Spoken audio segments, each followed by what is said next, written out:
friendos. Let's make sure you guys can hear me okay. That looks good. That looks good. Welcome back. So, for those of you that are new, every Wednesday I'm going through our episode scene by scene because I have a lot of work to do. And it is daunting. Let's just say that. So that I need to double check that we have all the lore the way it is. We've been doing this for 10 years, lots of lore, lots of different characters, lots of different descriptions, all that. So I'm going back through and seeing where I might have possibly said the wrong thing at the wrong time, and what that means. So what we're going to do, I'm going to bring up our show here. We'll just jump right back in. Give a quick overview to start with. So in the first part, when we went through the prologue, right? The prologue took place in the town of Alanotcon. We had the mine. They left. They saw the windmill after the fall of Alanotcon. Made their way down on the coast to Port Lafort. And then they crossed through this forest. That's the Forest of Memories, making their way to First Port. Okay. They've just come out of the clearing. They see First Port, also known as Akesh Balol. And we're going to start there and give a listen. They're looking for passage to what's broadly termed as the New World, right? Let's see what's going on with that. All right. Start this guy off. So season 1, episode 5.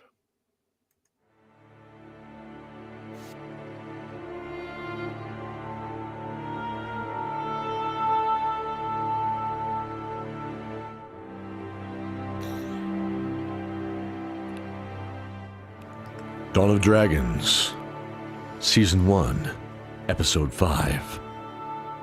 Bells. The man stroked his leathery face with one hand, brushing the edge of the thick salt and pepper mutton chops framing his cheekbones. Above them, the icy blue eyes peered into Zoran's heart, searching for some reason to deny his request. He was sure of it. His other hand cupped the burgundy bowl of a long-stemmed pipe. Zoran never saw the man light it. He noted that there was no thick smoke that seemed to swirl and stick greasily to the skin as he expected. The ship's captain absently chewed on the end of the prop and stared coldly back at Zoran. Why are you and your family going to the new country? He squinted an eye. To seek your fame? He paused. Well, sir, we're leaving because... Shut your gob, boy. The old captain leaned in, and in a strong, forced tone that reminded Zoran of a crashing tide on a rocky shore, continued. I can hear the winding of a tale like a fishing reel. Best not to lie to me. His breath was hot, and Zoran's face went flush. He sat back, his voice softening slightly. Your hands don't look like your fancy clothes. Zoran looked at the purple velvet tunic he was wearing. He had saved months and months of his own money to buy the soft garment last year. The family had said that it was his money to save and spend as he saw fit. Of course, a few games of cards didn't hurt to expedite those savings, or some dice. He looked at his hands. The palms were calloused, though the nails were manicured. The plain silver ring on the right hand was dulled from years of work with his hands. The ring itself, Benedict had made him from an old spoon. What else can you offer besides the gold? Zoran stared at the pouch of their gold on the table. Remembering.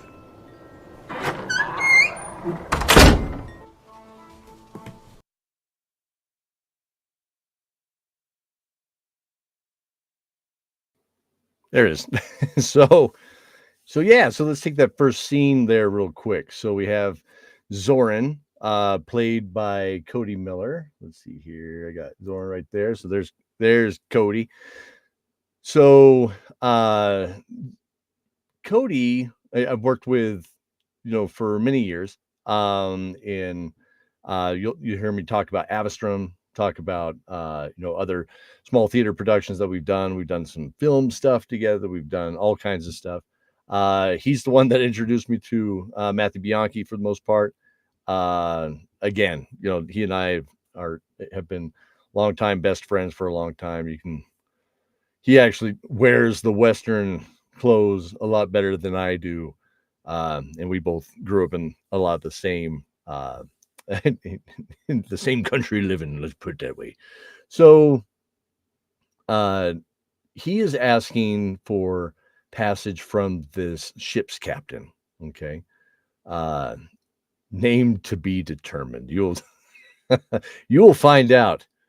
One of the fun things about, I say it's fun, but it's one of my great superpowers is not knowing how to name NPCs, right? So this captain did not have a name until finally Zoran tried to address him, and I had to make up a name, and you'll get a laugh. So, anyways, he's asking the captain for it. The actor who is playing the captain is Daniel Nichols from the Happy Go Lucky podcast, and also my partner with Good Ham Productions. And so this was the first time that we were really working together. He did this voice for me. I had just done a voice for him for the Resonance storyline. And then after this, actually, I think tonight we're going to get into one of the episodes where it talks about Charlie Saves Christmas, which is the first of his epic, okay, for the Chronicles of Eridel. Also another awesome audio drama. He's got a book. He's got all kinds of things. So again, Chronicles of Eridel. Make sure you check it out. He's an old, Navy Marine guy, and I had asked him. I said, "Hey, so can you do a captain?" And he said, "Yeah, no problem." So I'm gonna go ahead and do that. And so you can tell he's just gruff and rough and what have you. So it's a fun voice with this captain. So,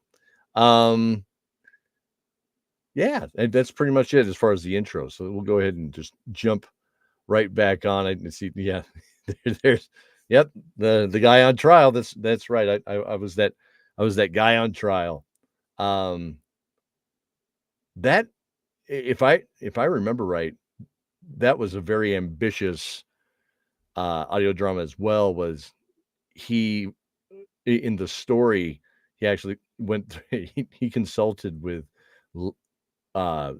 with legal to make sure it was actually making sense. So it was actually pretty cool. Many people don't go to that length, and I admired that with him.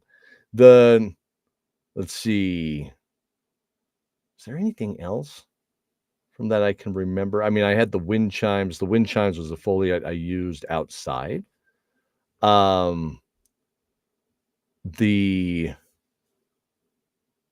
Yeah, that's right. Those were actually a set of wind chimes I had out my door, and I recorded those. I've used those same wind chimes in a couple different episodes, even in this upcoming season, or not upcoming, but the current season that we're in. Yeah, okay. Well, let's go ahead and jump back into the story. I can't think of anything else. Then I'll make fun of my art. This is not. I wouldn't say it's AI, because I just found like a bunch of image for season 1. I've just found a bunch of images that were like public domain kind of stuff, and I just kind of blended images together in Photoshop, and then ran some really terrible paintbrush filters on top of them, and they look just So it's kind of AI. This is the kind of AI that you don't want to train. It's bad. It's bad AI. I'm not a supporter of AI, but yeah, yeah, that's pretty bad. Yep. Okay. So ignoring that, we will move on without picking on the art. Room 12? Cordelia was walking in the front down an oily oak hallway. Benedict called back. I think it should be that last one. The door was a varnished black. Zoran knew this was to keep the sea from rotting the wood itself. The smell was musty, and the humidity gave it a thick, almost greasy feel. Cordelia gripped the cold forged iron and squeezed the thumb latch. Entering the room, they saw the one bed and the faded carpet on the floor. Zoran pushed in and flopped on the bed. Ah, this'll do. He kipped up almost immediately, laughing. No, just kidding. Zane and I have work to do. Zane looked puzzled. We do? Yup. See, we need to get to Bell's, and we only have 20 pieces between us all. Ah, gotcha. Wait. Benedict broke into the conversation. No.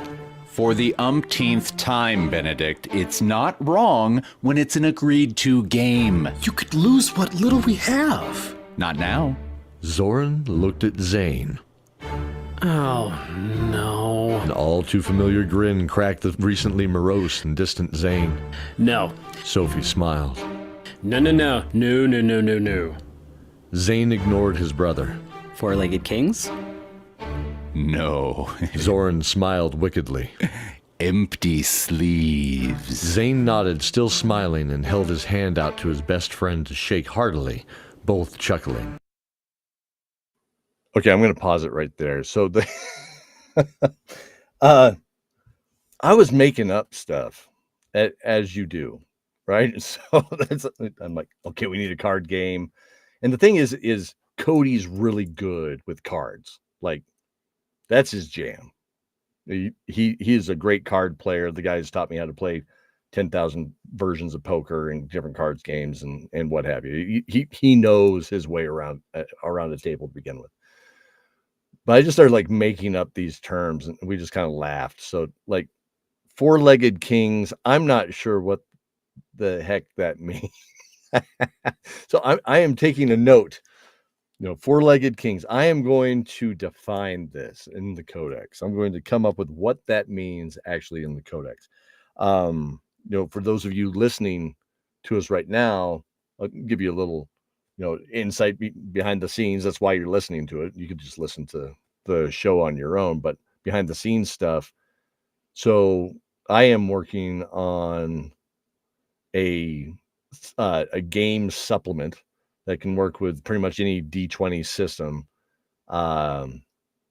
that brings in a kind of a randomness to the element of magic. And we call it an elementalist kind of a thing. So, but it's going to be based on Dice Tower, Dice Tower's world, right? As far as the world that we built.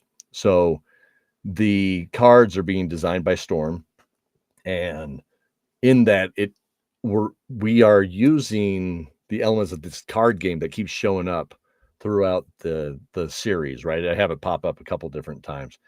Each time I made up other stuff. So as we go, we're going to hear things. I got to write these down to make sure that they're like going to sit. So four-legged kings and then empty sleeves, right? So this is kind of my it was a way to do thieves can't in a certain way, that's not just a straight up language, but just Zane and Zoran have this bond with each other. They have their little games, the way they manipulate people or be thieves, right? So, but empty sleeves, what does that mean? I don't know. So I've written that down too. As we see, it kind of does fit with what they state, but again, it's just made up. So let's go back. Oh, no, this is bad. No. Benedict was beside himself, distraught. He knew inside those two could do anything, including ending up in the local lockup empty-handed. Cordelia hand clasped her cousins gently. You have to trust them. But they could lose everything. Then where will we be? Cordelia didn't know how to answer, but she looked at Sophie, listening to Zorn and Zane plot out how they were going to profit tonight. They were chuckling excitedly, and Sophie's strong shoulders now were relaxed, as if she had sat down a large knapsack of heavy goods. Her stoic and cold features softened, and Cordelia saw her smiling, a smile long since missed. She smiled too, and turning back to Benedict, took his hand with both of hers. We'll be right here, Benedict. Together.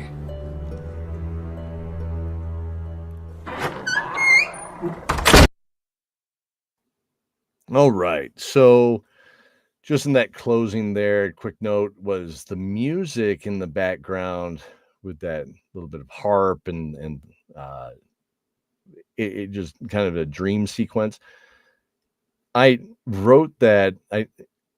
It's interesting where I place the songs, because again, we were writing the story in hindsight after we had played the story, and then it's at different points in it. So we were recording this when we were actually playing season 4 is kind of what things were. So when I was doing the music for this, I was thinking of some of the things that we were doing at that time. One of those characters that comes up at that time is Eddie. And Eddie and Miraak come from the Emerald Atoll, which if we go back here, I'll show you down here to the south, there's this island on the coast of Viridian. And this is the Emerald Atoll is what's the nickname for it. It's not, doesn't really show up as an atoll here with that little hook. It needs to be a little bit better. No, they don't. I can hear the map makers groups that I'm a part of on Facebook like freaking out right now. That's not how an island works. That Mike, that's not how the river doesn't look like that. And I'm sorry, it's a fantasy world.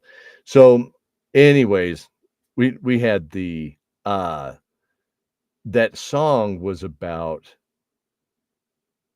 Eddie, who was this little girl who lost her voice because of tragedy, and Miraak was taking care of her because he had lost his best friend, which was her brother. So it's this whole little side story in the plot itself, and it's called Eddie's Dream. When they escape Emerald Atoll, being the sole survivors of a massacre that took place there, she falls asleep in the boat while Miraak rows, and that's her.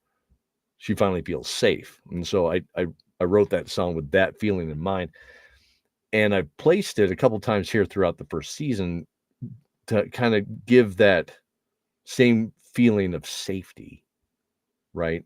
And so Sophie is, so Sophie here, played by the character was, or the player character is Storm Cone, right? And was voiced by Sarah Jenkins at the time, and now they are happily married. So Sophie now feels safe because Zane is finally back, which is nice. So yeah, let's go ahead and we'll just jump back in and get this rolling. Here we go. The tavern was floored with dark-stained oak slabs cut together seamlessly. Years of scrubbing with coarse stones gave it a smooth, matte quality, much like the decks of the ships in the harbor Sophie imagined. Blue cedar. Benedict remarked in admiration of the bar as he ran his hand on the surface. The bar itself was made of a single long plank of the wood. It is a tree common to the Viridian forest and known for its natural resistance to rot. The plank was oiled and polished to a high sheen, illuminating the natural gray-blue hues of the ancient wood. The leather-bound armrest was soft to her touch as she leaned on it. Cordelia sat at the bar next to her eating some green vegetables with a tart-smelling sauce. Rosemary. She loved that smell. It took her back to their old kitchen in Port Lafort. There you go, milady. A local mead from Akesh Balal. The barkeep sat down a plain pewter goblet with a honey-yellow liquid swirling gently in it. He smiled gently at her. His elven eyes and high cheekbones graceful in the soft light from the iron braziers hanging from chains throughout the large room. You will find the currants sweeter than any other. He leaned in, drawing his golden eyes to soft slits. As are many things in this fair city. Really? She too softened her voice. Yes. He leaned in further. She whispered in his ear gently. Just not you, right? I find you rather... She wrinkled her nose as she shook her hands as if freeing them from something wet and unpleasant. His eyes flew open, his face growing flush. Madam, I never would have insinuated that I would ever. Cordelia laughed. It's quite all right. Sophie smiled at her friends. It's a good night to celebrate. I thank you for the good laugh, and this wine is... quite delicious. Red-faced, the bartender bowed to her before moving to the other end of the bar where he saw other patrons to tend to. Yeah, that's how I like The it. game was going well, Zoran thought to himself. The 5 other players at the round dark wood. Okay, I'm going to stop it there. So, of course, we got the party split up in the tavern. Sophie and Cordelia over at the bar. The sleazy bartender, right? So the sleazy elven bartender that we have there, that is Brad Zimmerman from The Fate of Ison. So good friend of ours. He and Daniel brought me into their network, which was the Polygon Go network. It's the PG network. And so the commitment in that is that it's clean, kids can hear it, what have you. We may get exciting. There may be elements of our story that younger kids may shy away from. It may be kind of terrifying. We do have undead situations, right? We have dragons, and there's a lot of, but it's not. There's nothing that's offensive. Let's put it that way. That, at least that we can think of, right? The team brought us in and met many great creators through that, and then from that is where Daniel just started. Like, Daniel's this guy that I'm sure many of you have a friend like this, where you can be the quiet one. You can be the one that's like, okay, this is what I do and what have you. And Daniel's just like kicking down doors and making friends. And that's the way he is. He's a very charismatic, wonderful person. So he's introduced me to many people, right? So he's like, oh, you got to meet this person. You got to meet this person. Check these people out, what have you. And so he brought me into that. Another group that did a similar thing with us was, of course, Piper and Sam from the World Forge podcast. And they were instrumental in it was my first time guesting on a podcast, was with them, and online they're always pushing us and talking to people and introducing me to people. And I've met other creators both in podcasting and in the RPG space, right, through them, which has been wonderful. So I segue to them because we just, and the reason why I was laughing, I wanted to stop it, was Piper is playing this halfling named Spindle. And Spindle is a hilarious little side NPC that's giving Zoran a bunch of grief playing cards, right? So you can hear her in the background, and right there, she's like, yeah, that's what I like it. just bust me up. So, anyways, we'll get back to the table. I'm going to back it up here. Too busy laughing to pay attention because again, we're going to get into the cards, and I got to write these things down because I don't know what I was talking about. 2. Yeah, that's how I like The it. game was going well, Zoran thought to himself. The 5 other players at the round dark wood table placed 3 cards face down in front of themselves. They each took turns drawing face-up cards and either adding them to their hidden hand or placed them in the center with coins to pay the pot.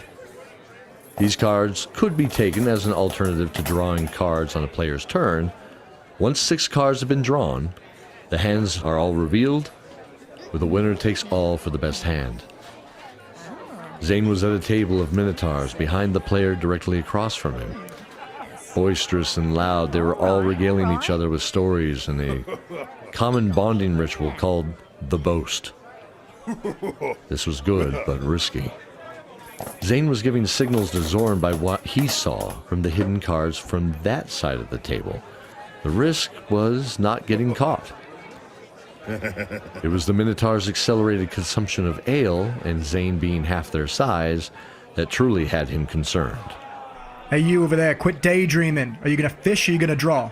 Oh, today is a drawing day. Zoran coolly replied, staring at the player to his immediate left. He could tell the card depicting 4 stars around the crown that the dark-haired halfling 3 seats to the right laid down was the card that he wanted. Her black and honey-curly hair graced a dark brown scalp that was shaved around the sides and back, Thank you, boys. leaving the top in a dozen thick spiked and beaded tufts that bounced when she had raised the pot to silver. Not that he needed it, but that the man to his left most likely needed it a little bit more, given the slight inhale when she dropped it into the pot. The man was furious. His wiry goatee seemed to twist like an auburn lightning bolt from his pointed chin. Are you for Now it real? trembled ever so slightly, his golden eyes flashing a warning to Zoran smiled purposely, discarding a lion reared back with 2 paws ready to attack. Taking a small silver coin shaped like a square, Oh, come he on gently now. tossed that as well into the center of the table where the core of the wood was a light beige, easily used as their pot for the game. The lion and 1 silver raised. Your turn, good sir. You've gotta be kidding me. The man drew a card from the deck he was calling a fishing hole. Mumbling, he immediately placed the same card into the pot. An axe leaned against a stump on a felled tree. Good. At least he's not playing axes. Zoran had thought. He looked to Zane as the half-elf woman began her turn. Zane's hand was a balled fist on the left thigh still. Someone had the stone. He had hoped by laying down the lion, another of the major cards, that would lure them out to take it. None yet, he thought. He also was noticing Zane beginning to sway a little. A Poxon Palace. One of the Minotaurs began. He's destroyed our fair cities and enslaved many to his dark army. I hope he chokes on his pride and drowns in his own blood. Zane laughed. He's nothing. I should know. Zoran's heart sank into his shoes. What is he doing? He wondered, panicked. Oh, would you now? The Minotaur retorted, his muzzle slightly sneering. Well, I fought for him 5 years ago. Until I lost this. Holding up a stump of an arm ending into a brass 3-pronged fork. He cast me out to die, I reckon. But I walked back here to First Port, and I have been here ever since. I was in Bloodwood. The Minotaur squinted his eyes. He lowered his black horns from the sides of his head, crossed his massive arms, and leaned back. Bloodwood. He snarled. Mine must have been terrible with you there. Zane laughed. I'd be lying if I said I didn't do my part to make things a little harder for old Doom and Gloom there, not just in the mines. The Minotaur laughed and clapped him on the back. Salute, little man. The smaller horned female minotaur with deep blue eyes tapped her mug on her ornate bronze breastplate, the other two raising their mugs in salute to their newfound friend. Oi! Oi! Fuzzy face! Zoran looked at the halfling standing on the chair and glowering towards him. Her dark brown eyes burned like hot coals. And you. She plopped down with a grunt. It's 2 to you while you were off daydreaming. She shook her hands and rolled her eyes. Zoran sighed, tossing 2 silver coins into the center pile. The game lasted deep into the night. Benedict looked up from his mug and saw Zoran approach, a bit sheepish. Okay, so I'll pause there real quick. So, yeah, that I've taken the note to analyze it further at the time stamp for the card game, but I can tell when I'm like, "Are you going to fish or draw?" So that's my own joke back at back at Cody with all the different complex card games that he knows and what have you. And I'm like, yeah, it's Go Fish. There you go. That's how that works. It being a pot based game and what have you, I think this is still good. I don't think that it's completely off kilter, but again, I was making it up. Spindle, black, honey colored hair. I got that written down. Also, Sam, is actually the grumpy guy at the table. So where he's freaking out, asking, "Are you going to fish or draw?" "Oh, are you for real?" So that's Sam from the World Forge podcast as well. So pretty fun.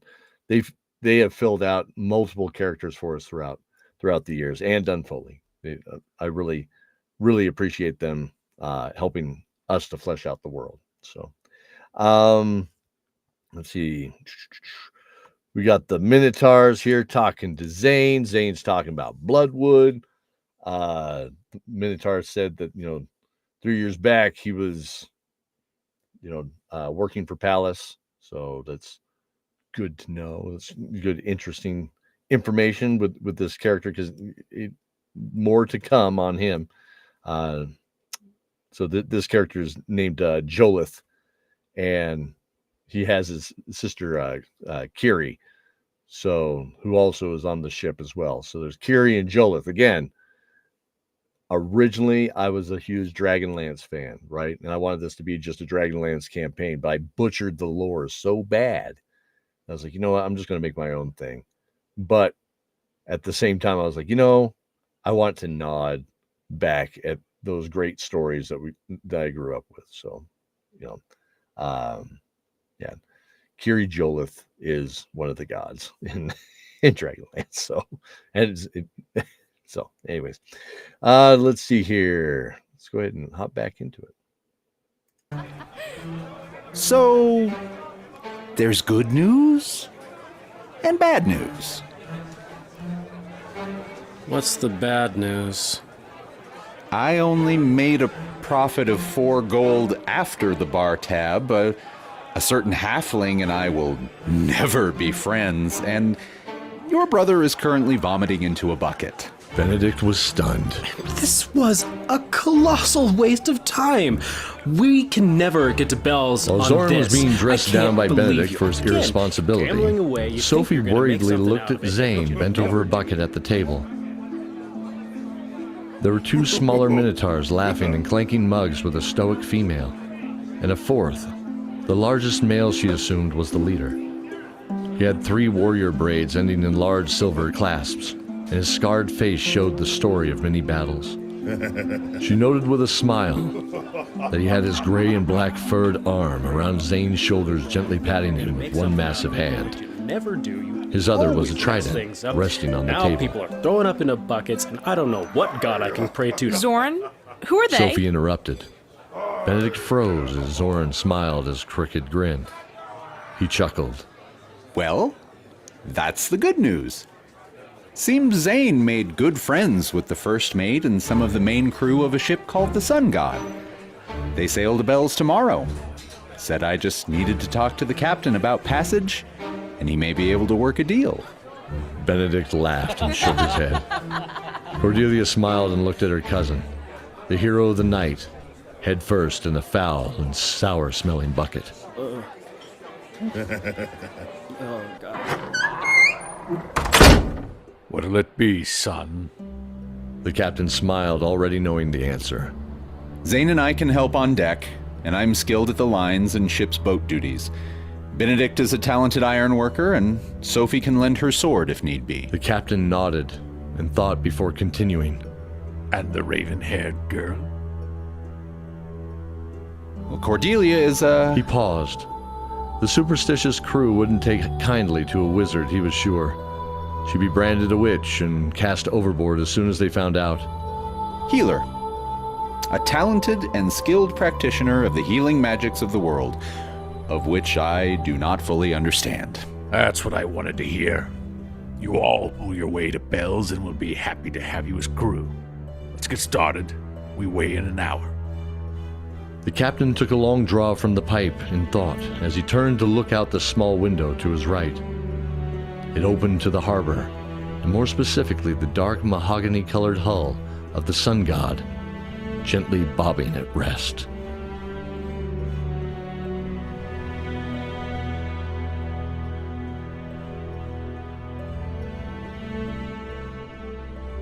Thank you for listening to this episode. All right. Jump over to the next one here. We'll just... It opened to the harbor. Try that again. The following preview is rated... Oh, what? This is the one. Okay, so looking at how that closed, of course, Jolith has 3 warrior braids, gray fur, and a trident hand. The mention of the ship, the sun god. So I've said before that Renfair pirates, right? So our fake ship in the landlocked state was called the Sun God, and I was first mate on there with Captain Amon, and or I should say, Commodore Amon prior.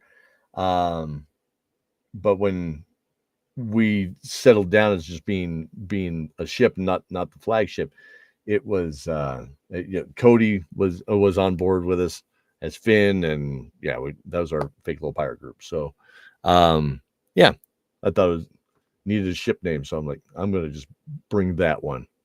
That'll be fun. All right, so let's hit this next one. So now it's an unlikely conversation. So this is a fun little guy. Let's jump into this. PG. Every holiday season deserves a great story. Join a young girl named Charlie as she struggles with her own personal loss while being swept into a whole new world filled with action, mystery, danger, and high-stakes adventure.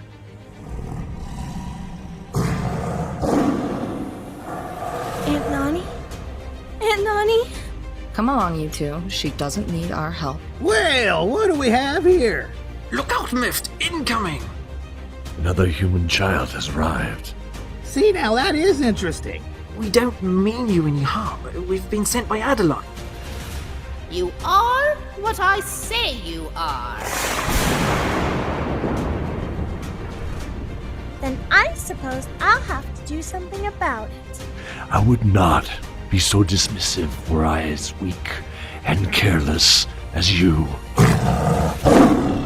This holiday season, join Happy-Go-Lucky and all of our friends from the gigantic adventures of Jeff and Simon, Dice Tower Theater, Elderberry Tales, Pitchforks and Pomegranates, Kid Cryptid, Drive With Us, Top of the Round, Podcast Reviews, Podcast, Unnecessary Evil, and many more as we bring the next holiday classic to life. Very bright. Very bright. Very bright. Subscribe now.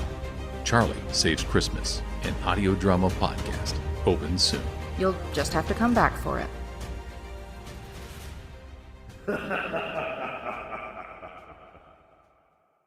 And now, our feature presentation.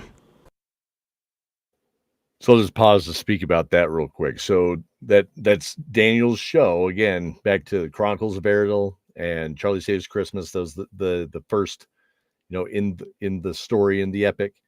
Again, check it out. It's a separate podcast, but still put out by us with Good Hand Productions. Many friends are involved in that cast, and it's a wonderful story. Like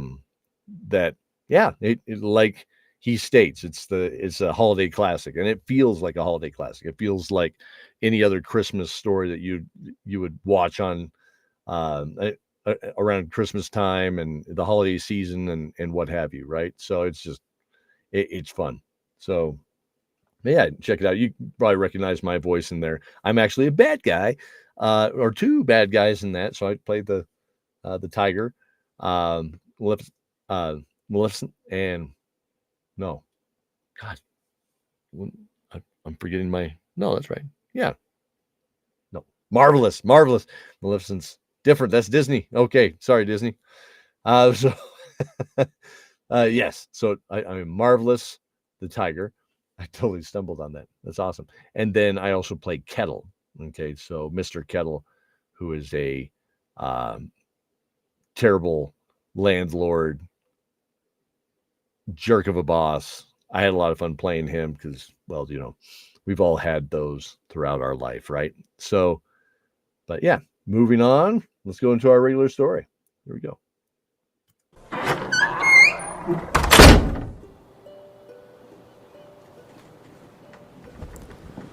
Dawn of Dragons, Season 1, Episode 6.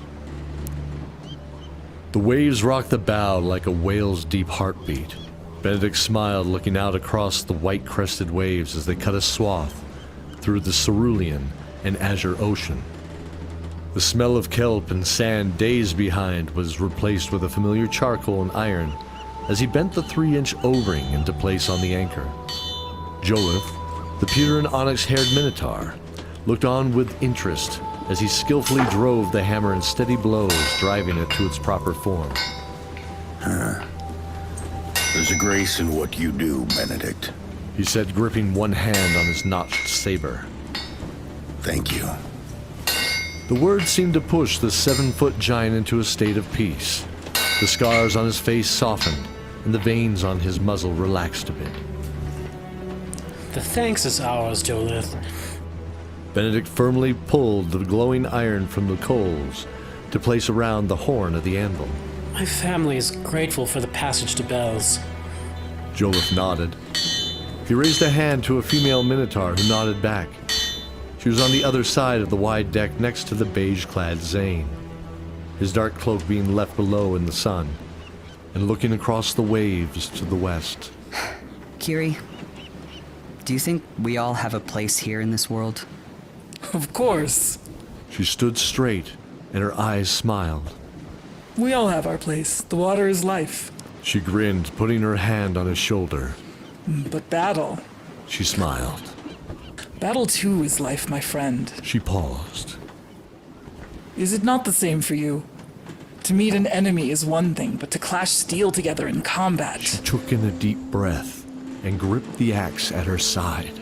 That is when you know a man. He looked at her. Just a man. What about you? She laughed. What of me, my friend? Her eyes softened. Is it because I am female or a Minotaur that you question? Man, Minotaur, Orc, even the Halfling. Do we not all revere the sea? Zane nodded. She drew closer. He could see the bay-colored fur around her muzzle brush gently in the salty, warm air. The sea is a battle upon itself, the oldest battle. Am I right? Zane, the storm on the sea isn't good or bad. We just know that with it we travel, but against it will bring tragedy. He looked confused, and she smiled again. Not all is as it seems, Mr. Shieldheart, nor is its intention as clear as we wish it to be. Ride your waves. Don't just fight them when they seem to oppose you. This will keep you from drowning. Zane smiled. Clapping her sinewed and taut cannonball-like shoulder in a broad smile, he looked to the rigging above. Full sails whipped above him in the noonday sun, providing some shade. Zoran looked to the rigging as well, standing to the rear and port end of the ship, his arms aching from restocking the 6-foot-long harpoons by the ballista. Each was fletched with a triad of stiff leather fins, tarred with a dark pitch that, once cool and dry, could withstand the water spray or impact. Last night, the bindings must have broke loose in the afternoon squall, sending the steel-tipped bolts sprawling. There wasn't that much cleanup, he noted. This was actually the last of it. He looked to the ship's armament. The ballista, 2 8-foot crossbow, erected at the rear of or aft defense, with 2 more fore or front on either side of the bow. All 4 corners. They were all set. Excellent. He hoped it wouldn't come to it, but he had used these to repel boarders or even once a huge sea serpent threatened to capsize the Mako, the last ship he served on. The truth was, that was the inspiration behind Cordelia's ivory dragon he had carved until 4 weeks ago. He had no idea what a dragon truly looked like. He had a memory of a painting mixed with the reptilian face of that 80-foot serpent. That was what he had assumed they all looked like. He thought of the skeletal visage of that black dragon, and the blue with its swept thin horns. He paused. Fury. He thought of the huge red dragon his father had partnered with. A partner? He still nervously pondered. Was he jealous? Jealous Fury had access to that respect he dreamed about? That he hoped his father still retained some level of humanity beneath it all? He shook his head. No. Only partner he has is in death himself. As he felt the taut fibers of the thick hempen cable of the ballista's bowstring, he noted the panels of yew, with a core of ash making up the arms. An 8-spoked hand crank could be used by one person in a pinch, but that would take a lot of strength. He looked out across the waves. Elaviv. He thought of her on the rooftop, firing arrow after arrow, as he and Cordelia ran from the orcs, rushing through the courtyard, Sophie fighting furiously. He saw Fury facing her, and her proud, defiant face. He thought of himself younger, asking her, Well, where are we gonna go now? Whoa! The deck of the ship rocked heavily, enough to jar loose a barrel rolling across the deck. Shouts began to come from the crew. This time it was much harder and definitely came from underneath. Zoran ran to the port side, seeing a huge dark shape, much like an egg, but a size similar to the ship itself, pass under the hull, huge spikes protruding from it. The deck groaned and heaved starboard. The captain appeared from the rear door to his quarters and ran up the stairs to Zoran. Sophie followed from the mainmast. What do you see, lad? Fear racked Zoran as he realized with much certainty. Whale? Sophie said as much as questioned next to him. Good guess, but no. That was a dragon turtle. The captain stamped and clapped his hands. Bah, of all the rotten luck. Those things are so greedy. If they sense the gold on that little necklace of yours, even they won't stop until they take it. All for its rotten nest in the deep. He looked to Jolith and pointed above. Jolith turned to Zane. All right. Hey, all right, full sails, brothers, eh? Zane nodded and ran across the slick deck to the mainmast. He was skilled at climbing, bounding up the iron rings to the first and largest of sails. These were already dropping from 2 shirtless, deep-toned sailors straddling the long arm. The wind was filling them, the mast groaning under the strain. He spun to keep going, his foot gripping the first iron rung, and then the next hands reaching for the rungs above to the next sail. The shock hit the ship full force, rocking everything starboard. Stand back! Benedict had long since extinguished the coals of the forge, but his heart fell when the door flew open, spilling the remnants of warm black ash to the deck. No fire followed. Thank you, Night Lord, for your mercy. He looked up and saw his brother 40 feet in the air from the swaying deck. He was untying the upper sails, freeing them. They flared below him as they took flight. Zane swung back to the mainmast with a cat's grace, descending quickly.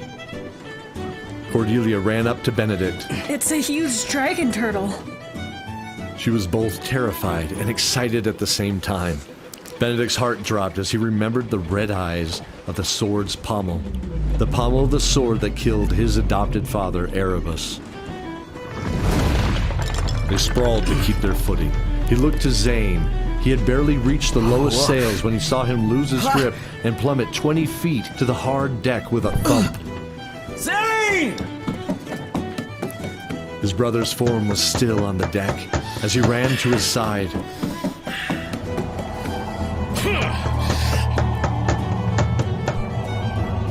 The huge maw of the dragon turtle came up and over the top of the deck. The smell of rotten fish and hot steam overwhelmed him. It drew in a deep breath, but it roared in pain as a 6-foot pole stuck out of the nape of its thick, leathery neck at the base of the jagged shell. Benedict was horrified. Frozen in place, alone in the center of the deck, mere feet from the appetite of this enormous monster. While standing in front and protecting his brother, he weighed his options. Zane! Oh, boy. He looked back at Cordelia. Her eyes were enormous. Talk to him? He was dumbfounded. What? He swore she had just mouthed out for him to talk to it. He turned as the huge maw dropped down to his level on the deck, its huge dark blue eyes peering into his soul's being, its lips pulled back, revealing the robe.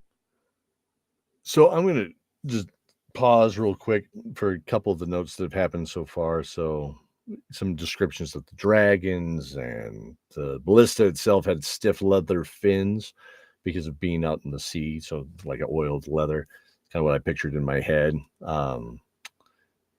As far as any kind of fletching that would have been on those. When Zoran makes the comment of death himself is the only friend that his dad has, that's kind of, that's some foresight that you find out later on in the story in multiple places, why that's kind of an important phrase for Zoran to say, is having a partner be death himself. I also wanted to pause here because, the sound effects in here, I layered so many different effects on top of themselves to give that feeling of the groaning ship. This giant, sea turtle is like getting ready to capsize the ship. So you got this, full size frigate, probably 90 feet, right? That's being just lifted by this giant, dragon turtle from below. I also wanted to have the groaning of that same creature, right?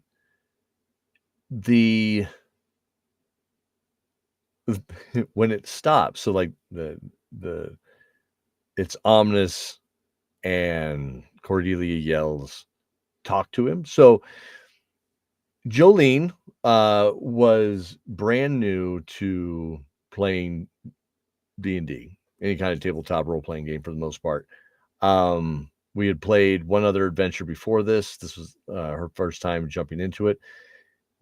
Jolene, who plays Cordelia, both in voice and as the character, she loves dragons. Like, anybody that knows her knows how much she loves dragons. And she's also the voice of Charlie in Charlie Saves Christmas.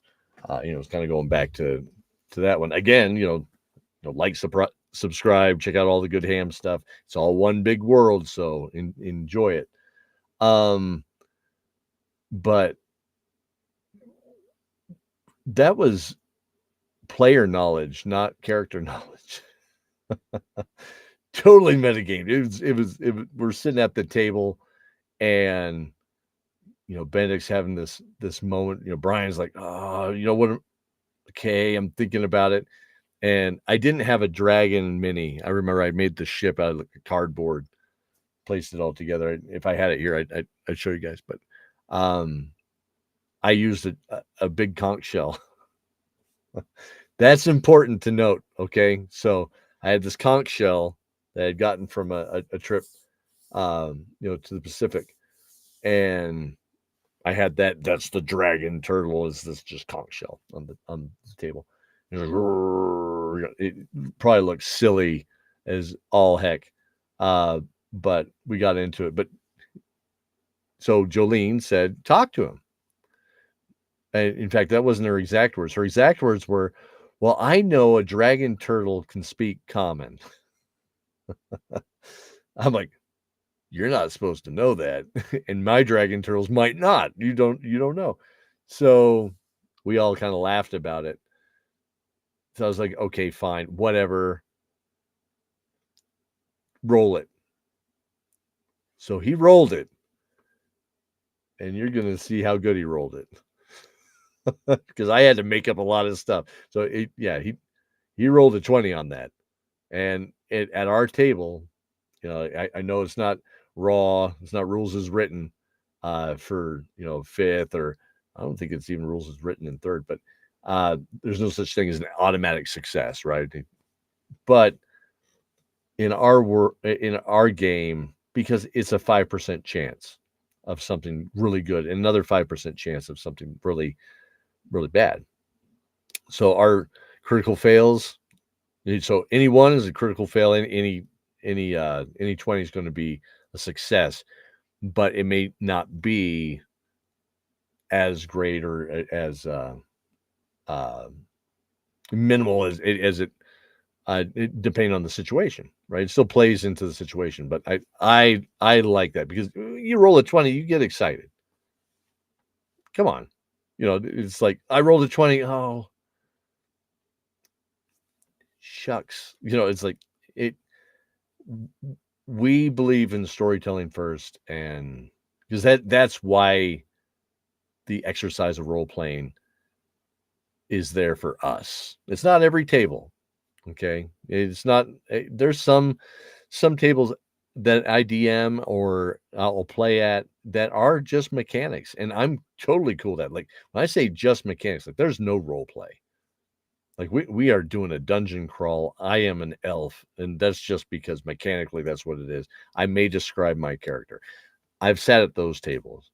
I've also sat at tables where it's like there's nothing but 3 hours of us going into a shop and role playing out a sequence with all the different shopkeepers that run this, and it's a whole family, and we know everybody, and now we've met the blacksmith and all that stuff. I've played those games too. And I've also played games that are just heavy in story, and that's what we are. It's story. We want to tell a story together. So, anyways, we're sitting there, and that's how that all kind of came out to be. And I thought that I was like, oh, you better roll it, and then he rolled it, and I was like, oh, here we go. Now, before we get into this, because I'm going to just let it play through, but Chris Pons plays the voice of the dragon turtle. And Chris Pons was the Amazing Wildlife podcast. So he runs a podcast that's it's nonfiction. It's family friendly, but we also met on the Podcongo network. But I asked him, I said, hey, so you do this wildlife thing? He's like, yeah. And I said, you want to be the voice of a dragon turtle? He's like, you had me at dragon turtle. I'm like, let's go. So we had a lot of fun doing this one. So you got to play the voice of the dragon turtle. You can also see how I had to make things up on the fly, because this dragon turtle is looking for something, if I remember right. And all I could see was what's on the table. And I look at the table again. The dragon turtle is a conch shell. So remember that as we go into this. That's the randomness of a world build, man. Rows of jagged teeth Wait! What do you want? The dragon turtle's dark green face turned. An eye opened, and it said, Help me. Time stopped. Zoran froze behind the ballista. Cordelia's face was contorted with a confused smile. Sophie buried her face in her hands. The captain dropped the pipe from the corner of his mouth to the deck with a thunk. What are you doing? Benedict kicked Zane before he ruined one of the most amazing and precarious conversations of their lives. How can we help you? It motioned at the harpoon in its neck. It lowered itself onto the deck, swaying the ship to one side. When Benedict cautiously approached it, past the giant maw now relaxed, past the blue eye looking at him pleading, he could hear the deck groan under the weight of the giant. He gripped the 2-inch thick pole and pulled sharply and quickly, successfully freeing it from its neck with a groan. Thank you, my friend. Zoran looked at Sophie sheepishly, shrugging, feeling a great bit of guilt. Why are you here? Benedict questioned. Elves. Sea elves. Stole something from me. And I thought you might be with them. We know of no sea elves. Thank you, my friend. Please, if you hear of an onyx conch shell, please come back to this spot and tell me. Benedict nodded. The huge beast, as quickly as it had come, then slid off the deck into the water, returning the ship to right itself, bobbing on the sea.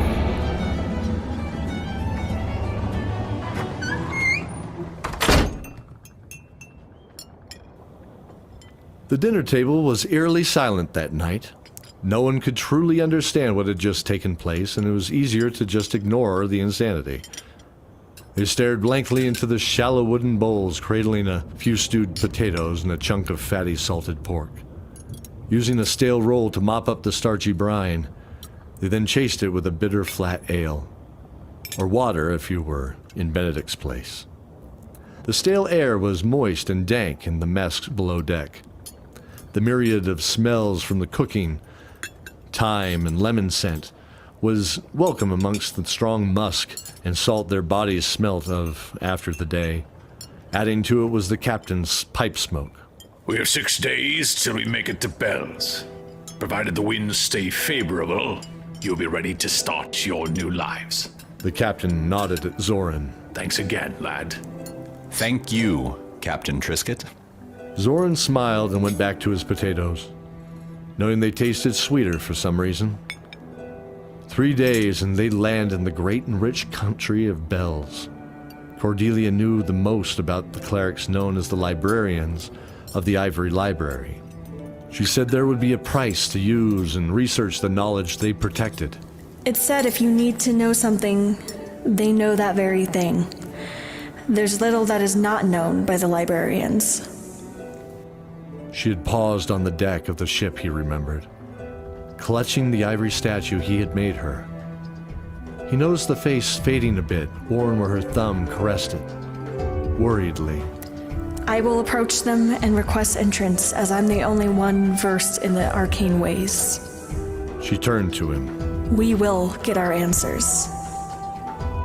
He chewed slowly as he looked from the table to the corner of the room where Sophie sat with a limp Zane cradled in her arms across her lap. He chuckled inside. They both claimed to not be hungry, and it was the first time since the first embrace over a month ago that they were really seen together. I'm dying, Sophie. Sophie was mopping his cut and bruised brow with a cool, herbal mint-smelling rag. Zane. No, really, I feel like everything's growing cold and dark. Just She smiled and shook her head gently. shut up.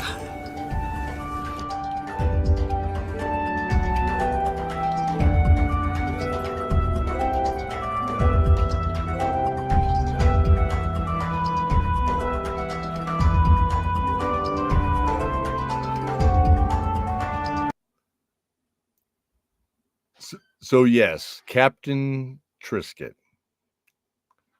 So let's see here. I warned everybody. I am not good with coming up with any with names on the fly.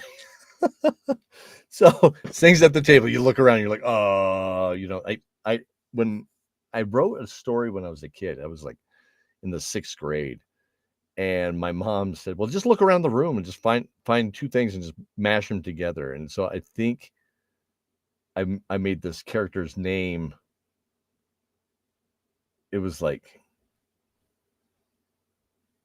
oh, I almost had it. It was 2 generic sodas at the time, because this is like 1988. So I was like, yeah, it was like Skaggs Alpha Beta and something else. So I like took 2 words and mashed them together. I can't remember what it was, but that was a technique that I had learned from my mom. So look around the table is all that really stuck with me, though. I don't really, I didn't really retain the 2 things together. So we had the dragon turtles looking for a conch shell, because he is a conch shell on the table. I told you about that. And then we have Captain Trisket. All right. So the captains in the show are named after different kinds of chips. I'm not kidding. That is later on. I think it even comes up. Yeah, it does. Erlen talks about it in season 2, something like that. But he talks about Captain Dorito, and it's like Captain Dorito is who he had served with, and then he was looking for his friend who was Captain Bugles. I mean, they're chips, yes. So, and of course, I'm putting up this show, and it's all fairly. I like to think that it's got some quality to it, but some of these names come up. It's like, yeah, that's a chip bag. That's absolutely what was at the table. All right, let's jump into the next one. We're going to go to the Ivory Library. Before we get there, I wanted to show you. So first, we'll talk about Brian. So Brian's another actor I've worked with for a very long time. He's the one that got me back into playing D&D. So big thanks to him. He's the one that took me to see She Kills Monsters. And it changed my life. And I was like, I want to get back into playing D&D. That's why I've been missing. I had been going down a road of sadness, and depression. So it's what happens, right? But he's the one that pulled me out. Another fun thing with that reminded me is I do have. Where is it? Here we go. So this is the watercolor that Storm made because of this experience. So there's the dragon turtle, and there's Benedict rolling the 20 so that way you could talk to it. So that's what that was. But kind of a fun picture. I always enjoyed that. That was one of the more epic times at the table. Of course, here's Storm. So Storm played Sophie, is the voice of Zane, now plays Zane at the table. And Sophie is being played by Fox, by Sarah Jenkins. More on how that came to be as we go. As I said, season 4, right? Okay, so and then here is Cordelia. We're getting ready to go into a lot of Cordelia for the next 2 episodes. I'm going to hit these and we're going to dive into them. Lots of lore in these next ones. So I'm going to just kind of play through it and probably not stop it as much in this next episode, because I know this one, because the Ivory Library, it's another one. And again, thanks Art MK for reminding me. It's photo bashing is what this was. So I think this is the Front Range, or no, this is Western Slope. This is Western Slope in Colorado. But I ran filters on it to make it look barren, so it wasn't so green, because usually the Western Slope is very green. I put a little bit more of a desert in the front. I mushed stuff everywhere. I put some clouds in there. I wanted to have the moon seen during the day because I love that look. I'm just going to be flat out honest. When I was a kid, you have there's little memories that hit you in your head, right? And I mean, that's the purpose of why I'm doing this, is just kind of reflecting back in the things that influenced me or influenced the story. But Anne McCaffrey's Dragonflight, wonderful book. I didn't read it before I fell in love with the cover, right? Covers are great because that's what it entices you into it. But where I first saw it was in my older sister's room when we were kids, and I was like 7 years old, something like that. Because we hadn't moved out to the country yet, so I would have been 6, 7 years old. I just have this memory of picking up that book and the green cover with that copper gold dragon and her riding it, and behind her in that green sky is that orange moon, just shining, right? Loved it. So so I wanted to put that in there. So that's what that is. Anyways, let's get back to the story. I'm going to hit us over onto the next one. Feel free to throw comments into the chat. Let me know if there's any questions you have, anything like that. I'm happy to answer it as we go. It's all good. And then again, like, subscribe, all that stuff. Follow. It helps us. Tell your friends. If you're having fun, I'm having fun. We're all having fun. So let's go ahead and hit this thing.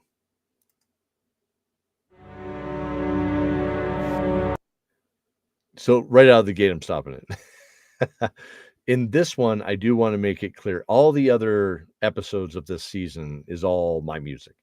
This one is not my music. So this, the music in this is from D20, is what he puts it under, but it's Will Savino. He hit me up and he's like, "Hey, I got music." I said, "I'll do a whole episode with you, man. That's cool." So that's what all this music is his music. You can he's still running his Patreon. You just join his Patreon, then you have rights to different musical scores that he does. You can use them in your game, all that stuff. So but he's a wonderful composer. So that this freed me up to just kind of go into lore mode. This is like lore dump episode. So I'm going to be writing a lot, but here we go.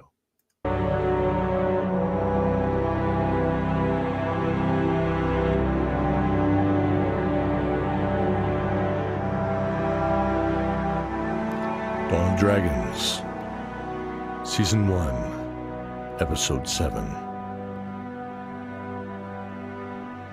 Cordelia walked between the rows of tomes.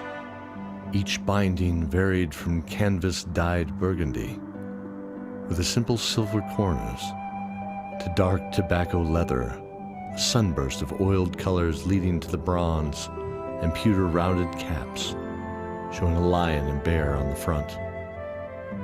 She lost herself in the blue cover, drifting on a memory not too long ago, when they first entered the great port city of Bamil, in the nation of Bells. A giant statue greeted them, made from smoothed granite, depicting a knight standing 80 feet tall, faint silhouettes of seagulls circling about his head and torso, a sword in his hands pointing outward, held out in a salute to those entering the city. He was to the left of the ship's bow as they came into the cove. She smiled. Port. It was port side. She pictured Zorn's smile in approval of her memory of that particular lesson. The knight watches over Bemmel. Zorn read the large plaque at the statue's feet. Benedict, your Knight Lord, watches the Platinum City. That has to be good, right? Absolutely. Benedict, ignoring the sarcasm, bowed his head in reverence to the holy statue. And you, my friend. Zorn laughed as he shook his head. This. Cordelia smiled as she saw the book. Was a recounting of the time during the Bloodwood and Viridian Wars 30 years ago. She was given access to the rows of tomes soon after arriving in the Ivory Library, 120 miles to the northwest of Bamil. They had come on foot, traveling just over a refreshing, uneventful week on the well-traveled road. She ran her hand down the deep tones of the book's ornate spine, remembering the tall, bald man in the white robes.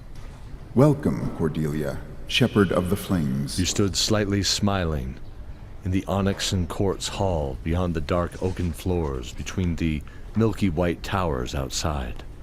Tell us of what do you seek? Lord Pallas. His eyes glinted as he nodded. All in the past is written. Though the one known as Pallas wrote his tale over many years, not many have dared to help record it. The librarians sought one thing: knowledge, and the knowledge collected was traded for other knowledge. She nodded. I can speak of his attack on Alanat Khan. They began to whisper. One woman with fresh-spun gold for hair pushed back her hood, revealing one pale, sightless eye, paired with a dark brown one next to it. It flared defiantly. No one survived that. How is it that you... I did. They burst into discussion amongst themselves. The tall man, though, stood silent, almost smiling and nodding in acknowledgement. Zoran looked at her questioningly. If they needed information, and that was the only price, why not let him discuss his whole life? Isn't that worth so much more? He mumbled to himself. But she, almost hearing the plea, looked determined, staring him in the eye, shaking her head slightly, indicating silence. Very well. You do know the ritual known as the telling is often fatal. She nodded. She felt Zoran tense up. The rest of her friends would never let her get this far. Zoran, even knowing, could jeopardize things. Though she had left the risk out, they had to trust her. She would look for what they needed, and hopefully get it back to them before she entered the test. The tall man bowed. Enter, Cordelia. You have been accepted as a librarian. Tomorrow, your true test begins. Use this time wisely. Research what you need to face reliving your tale for it to be recorded. He smiled and waved her by into the next room. She began walking towards the double doors opening before her, showing rows and rows of books, winding the central tower, fading in the tall expanse until they were only a blur. Sunlight slipped in at regular intervals, casting large prisms that focused the light into the central crystals, setting them afire with a white light, bathing the entire room. The smell was musty, but only faint, like a cheese cellar, even with the faint hint of the wax sealing the pages together within the leather bindings. Wait! She turned to see the guards holding Zoran back. A thin iridescent force field erected between them, blocking him from entering. What do I do? She smiled. Go back to the others. Tell them I'll be testing tomorrow to join this order as a librarian. For now, I guess I will need to study. He nodded and left the room. She watched him go before returning to the task at hand.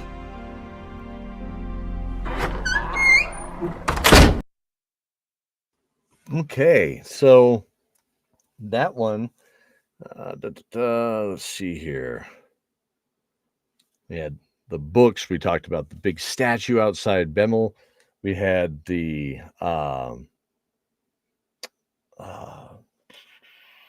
looking at the map.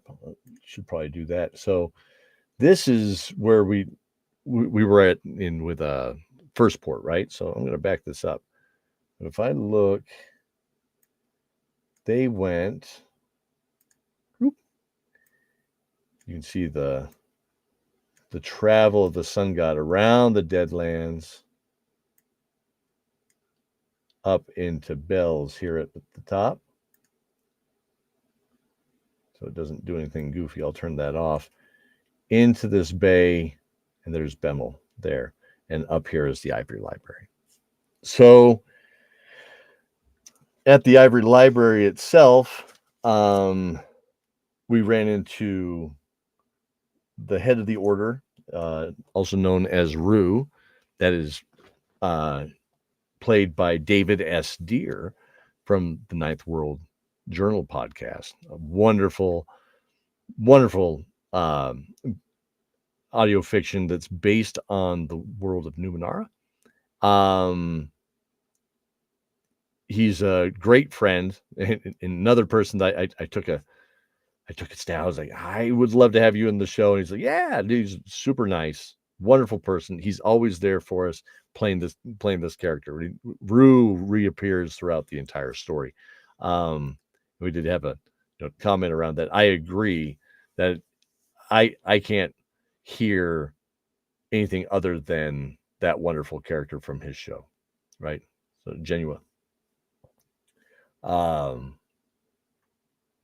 Yeah, it's great. And then the other character in there was played by yep, Captain Trisket. There we go. So the other character was Millennial, the one that has like one foggy eye. And that's Cheyenne Bramwell. And she was in a podcast that was, at the time, she's been in many, but at the time it was the Magical BS podcast, which was kind of fun and humorous. But there was, they had done many different, there's like poems by Cheyenne and what have you. So been friends for a long time. So another great person that really helped us out through telling the story, and a great supporter of us. Okay, so let's go ahead and hit the next part here. She closed the book. It spoke of only one passage of note. 3 warriors, Pallas, Ash de la Rosa, and Maldros the Dark, had been mercenaries for hire during this time. Great. It tells me he wasn't always the pompous justice we knew him as. But I don't know these other 2. What of the Dark Cleric? So real quick on that, right? This becomes more important later, and especially in this new season, or the current season that we're in. You find out who Ash de la Rosa is and how important they are to the story. Okay, so but this is the first time you hear that name. So Lord Pallas, right, had some buddies in his younger days, Maldros the Dark and Ash de la Rosa. Now, Maldros the Dark, if we think back last time, so last Wednesday, when we were going through, Zane was talking about how Maldros the Dark was the head of the gladiator pits in Bloodwood. So that's same guy. So all wrapped up in gauze, and he's the half dragon, if you remember. But this does not mention the Dark Cleric. So who is that? Okay, so let's jump back into it. Discouraged at the fact it was the only verse in the pile of recent tomes she could find anything on him. She sighed and moved the unlit brass candlestick to the right of the table to make room for the large book with the 6-pointed star familiar to herself and the old country. If all else recent didn't help, maybe the recap. I know. I said I was going to just let some of this lore just drop, but so the 6-pointed star, again, back to that. I'm going to show, see, open this guy.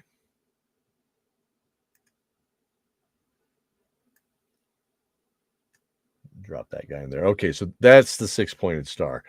So the 6-pointed star that got brought up in episode 2 of the prologue, I talked about that, I have gotten messages, from people saying, oh, 6-pointed star, given the current climate of everything, are you a Zionist? No, I'm not a Zionist. Anybody that knows me knows I'm not a Zionist.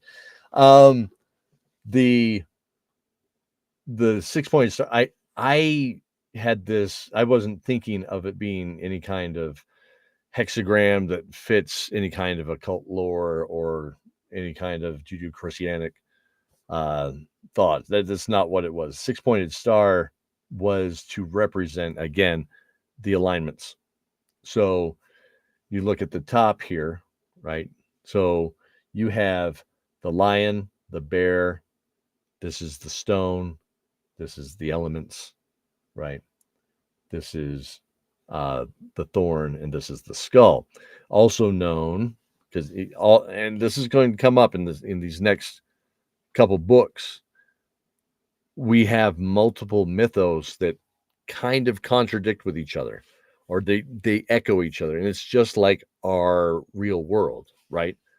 That you have some religions that are monotheistic, you have some that are polytheistic.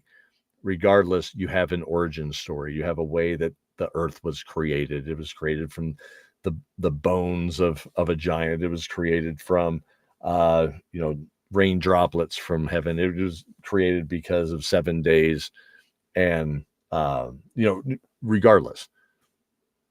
So in one I tried to make it easier to digest than having a whole bunch of these, but I wanted to kind of make that be part of our world. Is you don't know how or what is right in religion. What is the true power that you're gaining? Is it from yourselves, or is it from a deity? Is it from a spirit? Is it from all those things, right? So what is that? What is religion? So the age-old question. So you have in this, I'm like, polytheistic is fun, right? So by doing it that way, what was I going to tie it with? Well, again, I liked Dragonlance, and Dragonlance is all tied to the alignment. So I was like, I'll make something with the alignments. So the lion's lawful good, the bear is chaotic good, the stone is lawful neutral, chaotic neutral is the elements, so nature itself, right? Then you have the thorn, right? You have the thorn is like the thorn in the side. It was kind of what was my thought. I was also thinking of the rune for the thorn. That's lawful vengeance, essentially. Because again, going back to the alignments, when somebody says, "Oh, lawful evil," it's like, well, what is evil? Then you get into that whole discussion about evil. To me, it's easier to when you role play to say, well, evil is selfish, right? Good is more of an altruistic thought, and a selfish thought is evil. Okay, well, I'll do that instead of just saying good and evil. That's how that'll work. And then the skull is chaotic evil.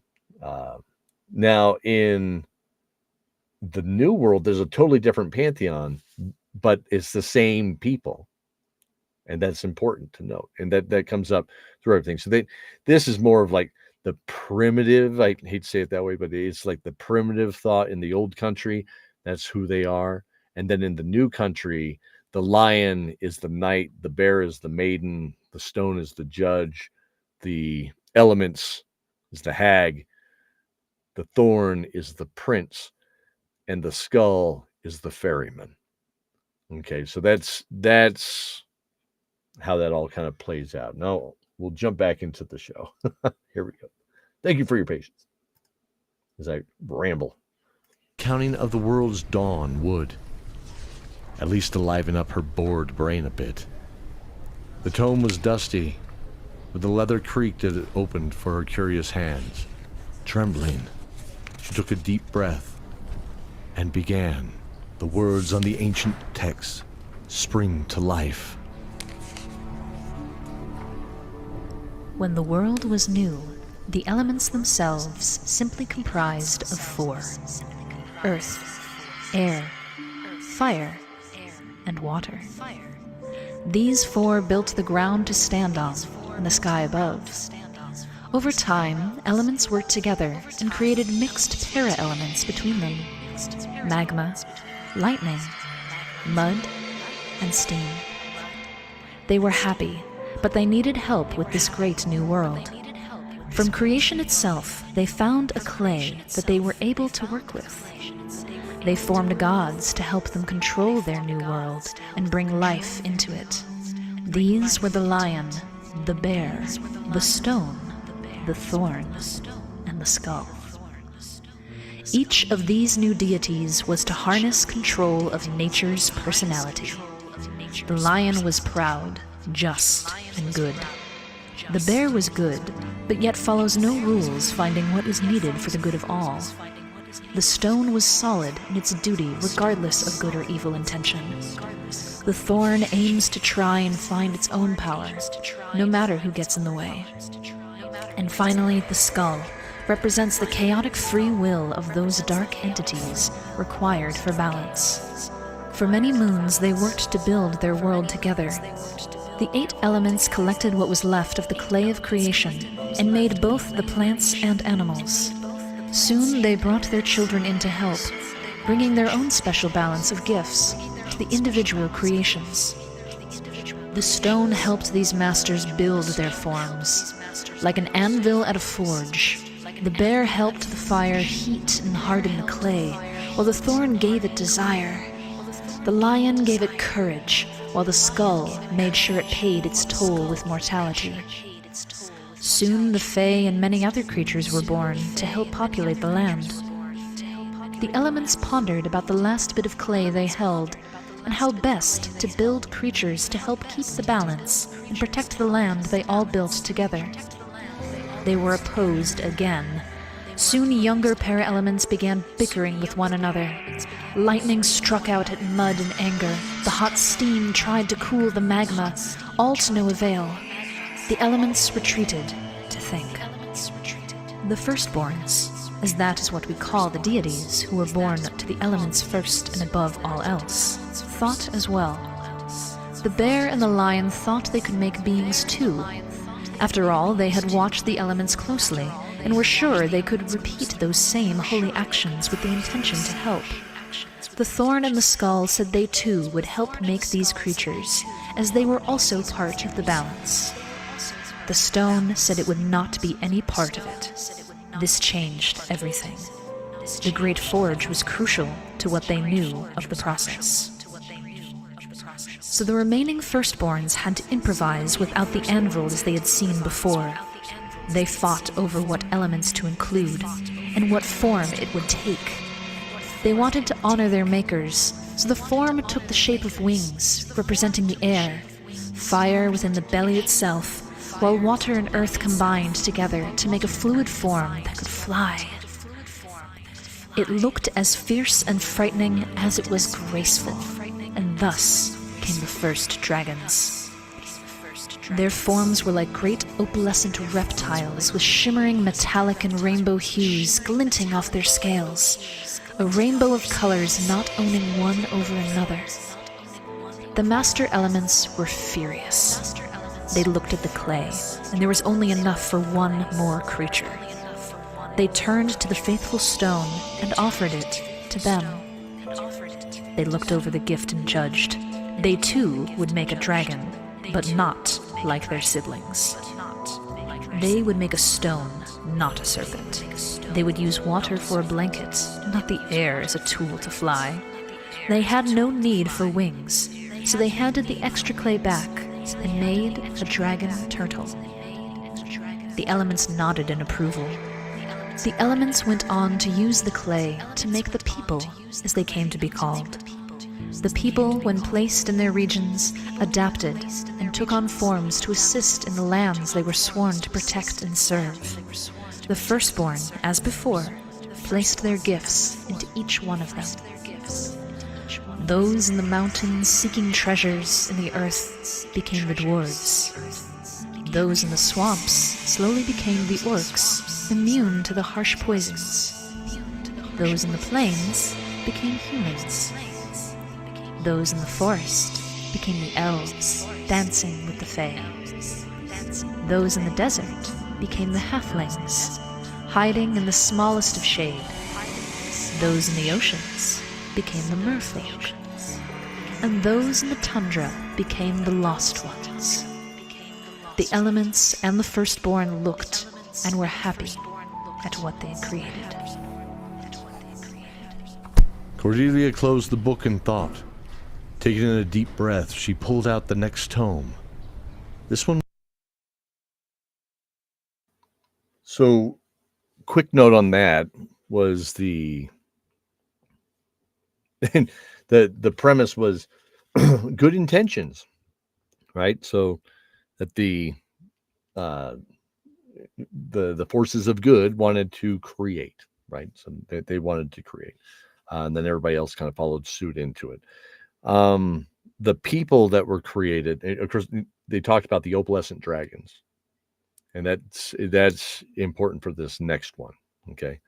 The people that are created, so you had the dwarves in the mountains, the orcs in the swamps, the humans in the plains, elves in the forests, halflings in the deserts, merfolk in the oceans, and then the lost ones in the north.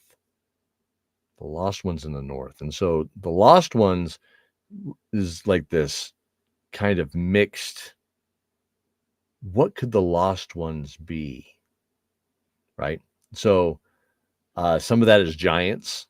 Some of that is minotaur, different kinds of beast folk and stuff like that. But the lost ones of the north, it's like the north is this. What could it be? It's less rigid but unknown. So whoever gave this story, right, and recited this as part of their telling, because again, these books are all written by people. They're not written by deities. They're written by people. So the lost ones, are they truly lost? Were there more? What is this all conclusive? We don't know, right? So that's just part of the fun of creating mythos. All right, let's jump into this next one, the brown leather one. Here we go. One was a brown leather with a gold leaf on the edges. It creaked and fell to the first page. The Great Sunder, as told by Atchlis VII, chief historian of the Ivory Library. The personalities of these deities has grown much over time, and become the entities we, the civilized West, have come to know as such. The knight using the mighty of righteous war to drive peace, while the prince applied the selfish war of his own aims. The maiden in her finery, youthful imperfections, was still good at heart, while the hag was the first, therefore, the foremost powerful of the elements themselves. The judge used the gavel and the scales to ensure fair justice, regardless of right or wrong, while the ferryman waits for us all on his river of death. We were their children, as were the dragons. While all 6 of the Holy Pantheon stood, a question came up. Some say it was the ferryman whispering something to the maiden, that she turned away revulsed while he snickered at her reaction into his dark, musty sleeve. Whatever it was has been lost to time. What is more important is the outcome. The gods shouted at each other and began splitting away, the knight and maiden on one side and the prince and ferryman on the other of their great hall. The judge watched on, looking for balance. The hag, worried about her children, stepped back as well. The gods called to their children, the dragons, to take their sides to assist in the judgment. But to their surprise, the dragons split perfectly even to each of their parents. The children of the night were judged half to be strong, decisions of valor and good. The other half were found guilty of enslaving people of the desert, and possibly some halflings, we suppose. As the gavel struck, the dragons split into gold and blue. Blue as a mockery to the color's indication of honor. The children of the maiden were judged as well. The evil ones had enslaved a dark race of elves, corrupting them, both races becoming in love with the art of poisoning. She drew tears as she banished both of them underground, their scales becoming green to remind them of the forest they now left. She gave the good dragons a hue of brightest silver like the moon. The ferryman's children had corrupted the swamps with acid and poison, much to his delight, But there was the other half that had tried to not corrupt the land and instead tended it, to grow it and overgrow it, protecting itself. The ferryman made them bright copper, knowing when it tarnished in death, it would show a sickly green. His loyal dragons becoming jet black. Finally, the prince stepped forward, positive his dragons were all on his side. When the gavel struck, he found they had already been waging a war in the Northlands, and some dragons had been experimenting on the lost people. The people had split into smaller dragons, in some cases snow white in color, but smaller than all the others. And for others had grown in size immensely, becoming ogres and giants. Proud of their ingenuity, he laughed joyously until he saw that exactly half were in fact not guilty, choosing to stay in their homes in the sand. Furious, he made the corruptors red to show his favor. The others turned into brass, as he wanted them to be weaker than the steel of war. Cordelia sat back and thought with a smile. There was the answer. They needed to find the good dragons, to join them in the fight against the hordes of Pallas. Her smile faded as she remembered no one had seen one in hundreds of years. She stood up, determination spreading across her young face. We will find you. We will, and I know it.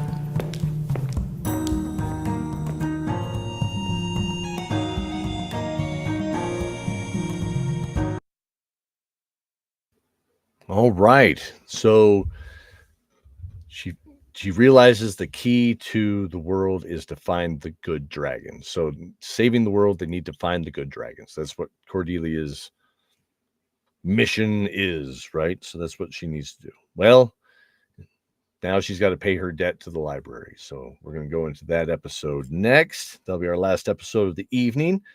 But the notes in that last one, of course, the maiden, out of all those, they're all important, don't get me wrong, but out of those, the one that has taken kind of the strongest turn was the silver and the green dragons in Viridian, and that comes up later on in some of the other in the story and in the epic. Where are the silver dragons?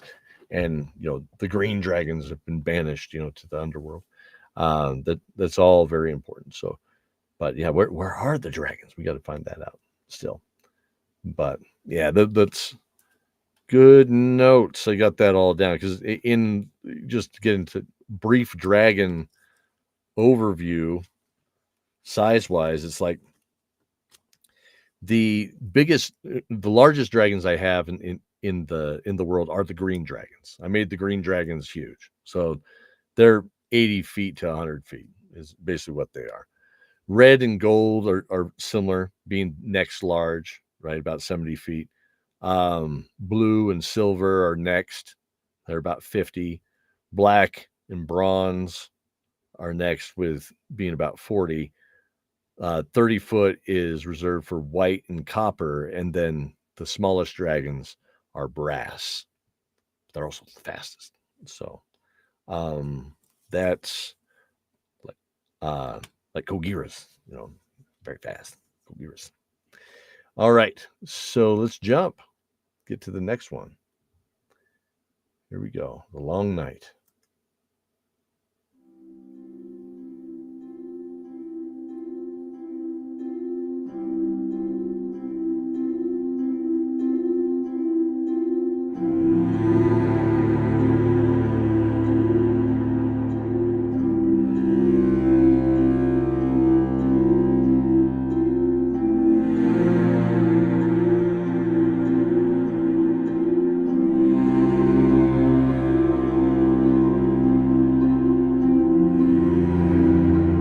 Joining us for the first season's final episode of Dawn of Dragons. If you haven't listened to the earlier episodes, or if this is your first time with us, please listen to at least the prologue and episodes 1, 2, and 3 for the first season for this story to make sense. The story will continue February of 2020. Thanks largely to the support of our patrons and dear listeners. Find out more at Dice Tower Theater. That's spelled RE.com. Stay tuned following the program for promos from some of our favorite fellow podcasts who've also helped us immensely on this journey. We hope you enjoy this season's conclusion and look forward to sharing our story again with you soon. And remember the oath.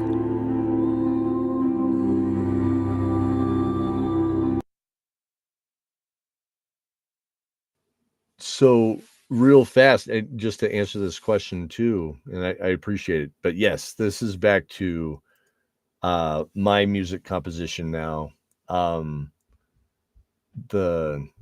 That song was a song it's like I write the music in the future and then I play it in here and what have you. But that song, it's called Zane's Choice. And that's the whole theme of season 2 is about that. And so we'll get into that as we keep going through the story. But I wrote that song because of Storm and Zane. So, but yeah, we'll get into that story as we get there. But it's Storm means a lot to me. He's my little brother, and so anyways, this one's going to be sad enough without me starting to well up, so I'm going to just keep going. It's all good. Oh man, my team would be so proud that I'm making myself cry. That's great. Okay, so here we go.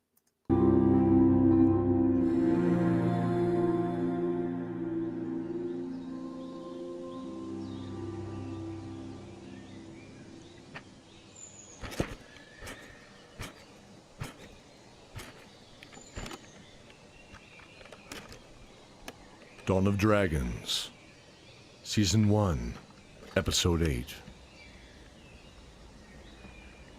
She stood in the center of a stone disk.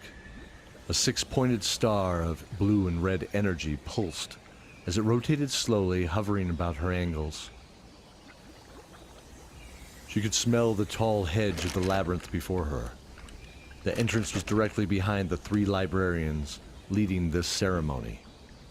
The tall man from yesterday, known as Rue, nodded, and the crowd grew silent. Cordelia, today your story will become part of our library, but first, we must free it from your mind. The woman with the blonde hair and blind eyes stepped forward. We only record the truth. Any story passing by our lips is tainted with some untruth. Our lips betray us, and before we know it, we have lies. Lies are no good to the library. The 3rd librarian stepped forward and pulled back their hood, revealing blue-black hair and chiseled, angular features of the elves. Your memories are shielded in layers of emotion, encapsulating it. It protects the rest of your sanity from being infected by the most horrible of memories.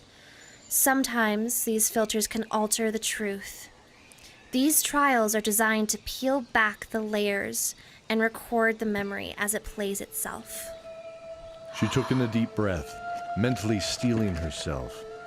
She had told Benedict of the good dragons, that they had to find them, and he had agreed, but no one had seen them for centuries. Now for that nugget of wisdom, she faced her price, reliving her darkest night.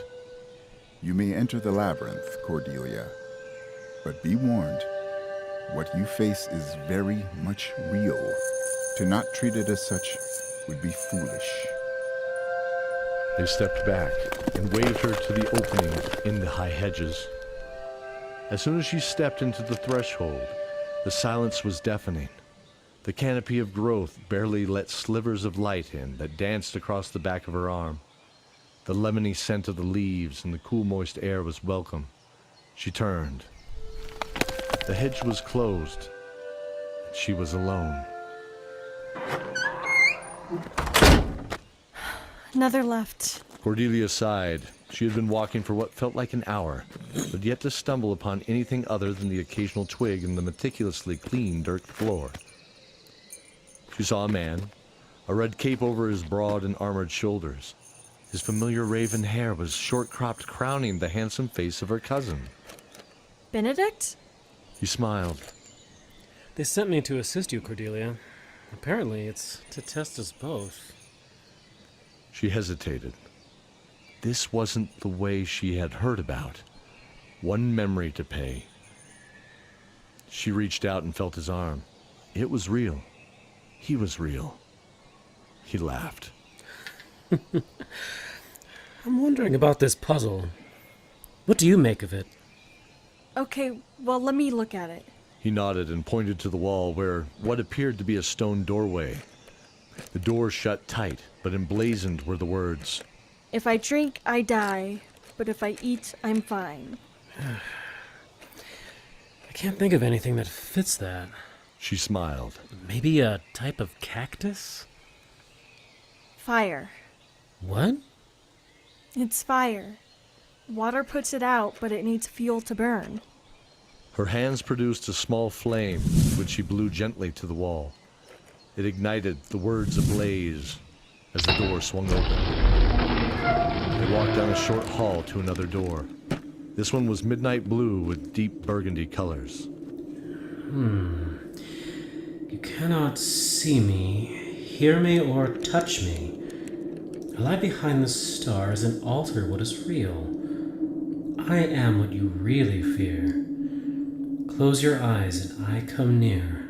They paused. Cordelia closed her eyes. The dark.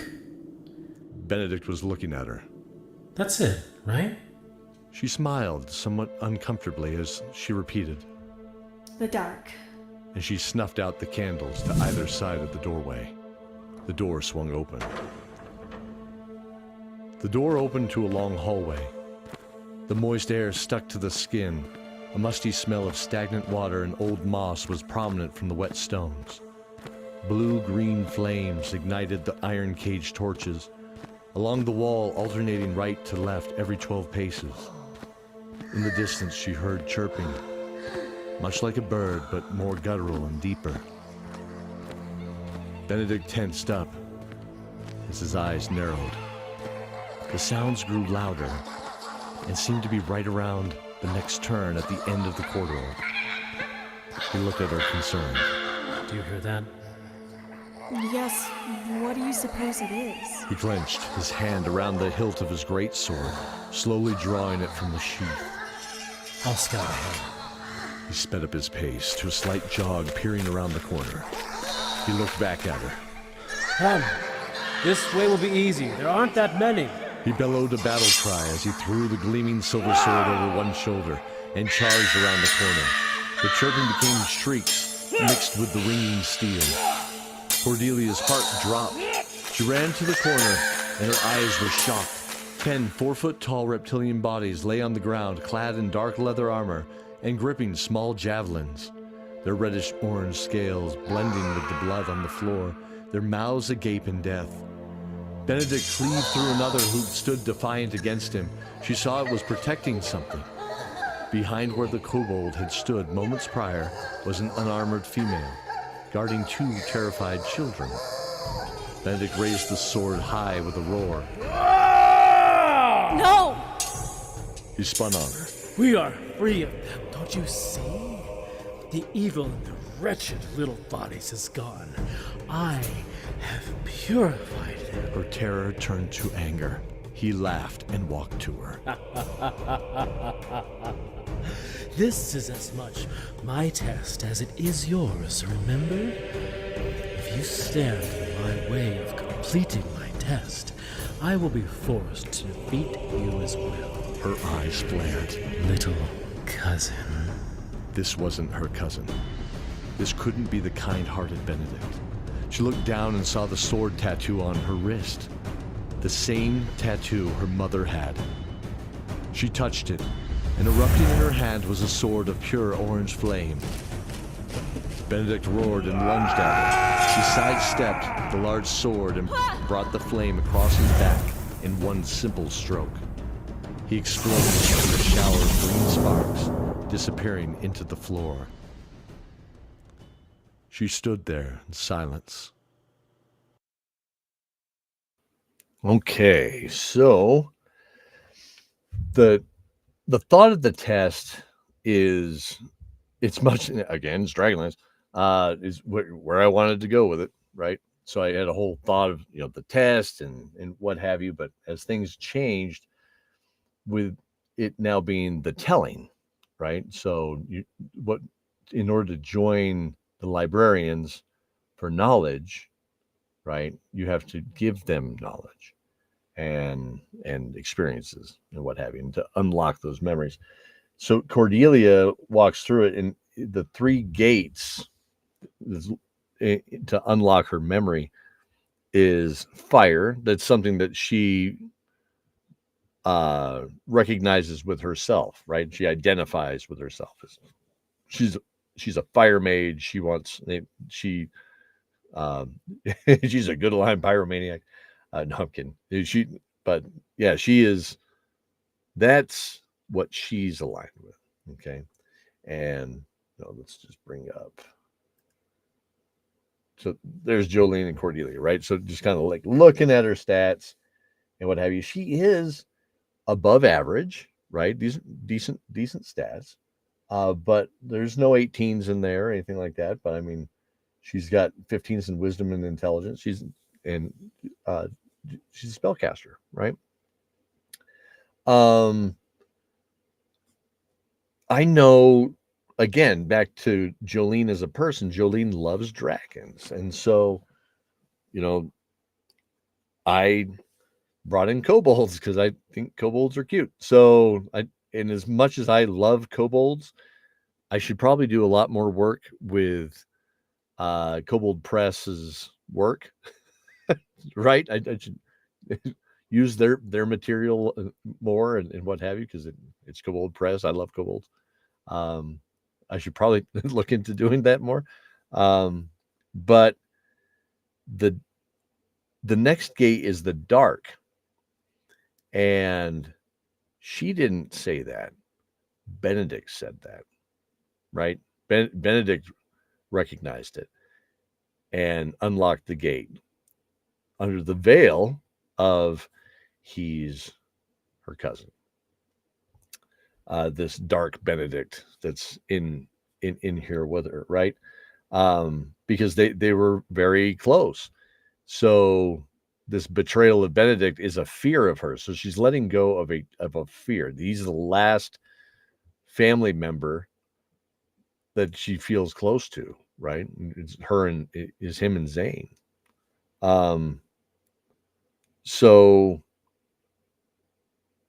she finds inner strength with what she believes it symbolizes with her mom, right? So she brings in her mom's sword, the flaming sword tattoo, right?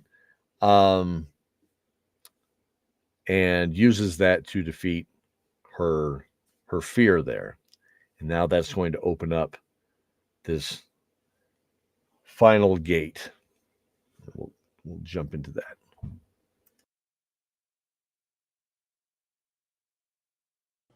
The sword disappeared back into her hand. Cordelia. She looked up, wondering where the familiar voice came from, and saw the kobold smile as she hugged her children. Oh, Cordelia. The scene around her melted away.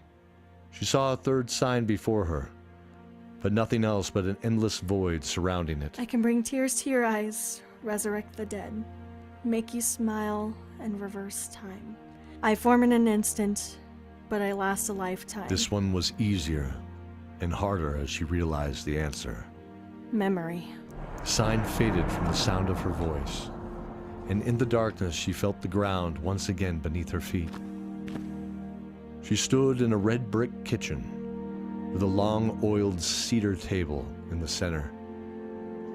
The room was filled with merriment and laughter. All seemed slower than normal, peaceful, like underwater gently swaying in the tide. Sophie had her arms around Zane. They were next to a smiling, kind-faced Benedict, laughing at one of Zoran's stories. Cordelia. She turned and saw Elaviv at the stove stirring a large pot.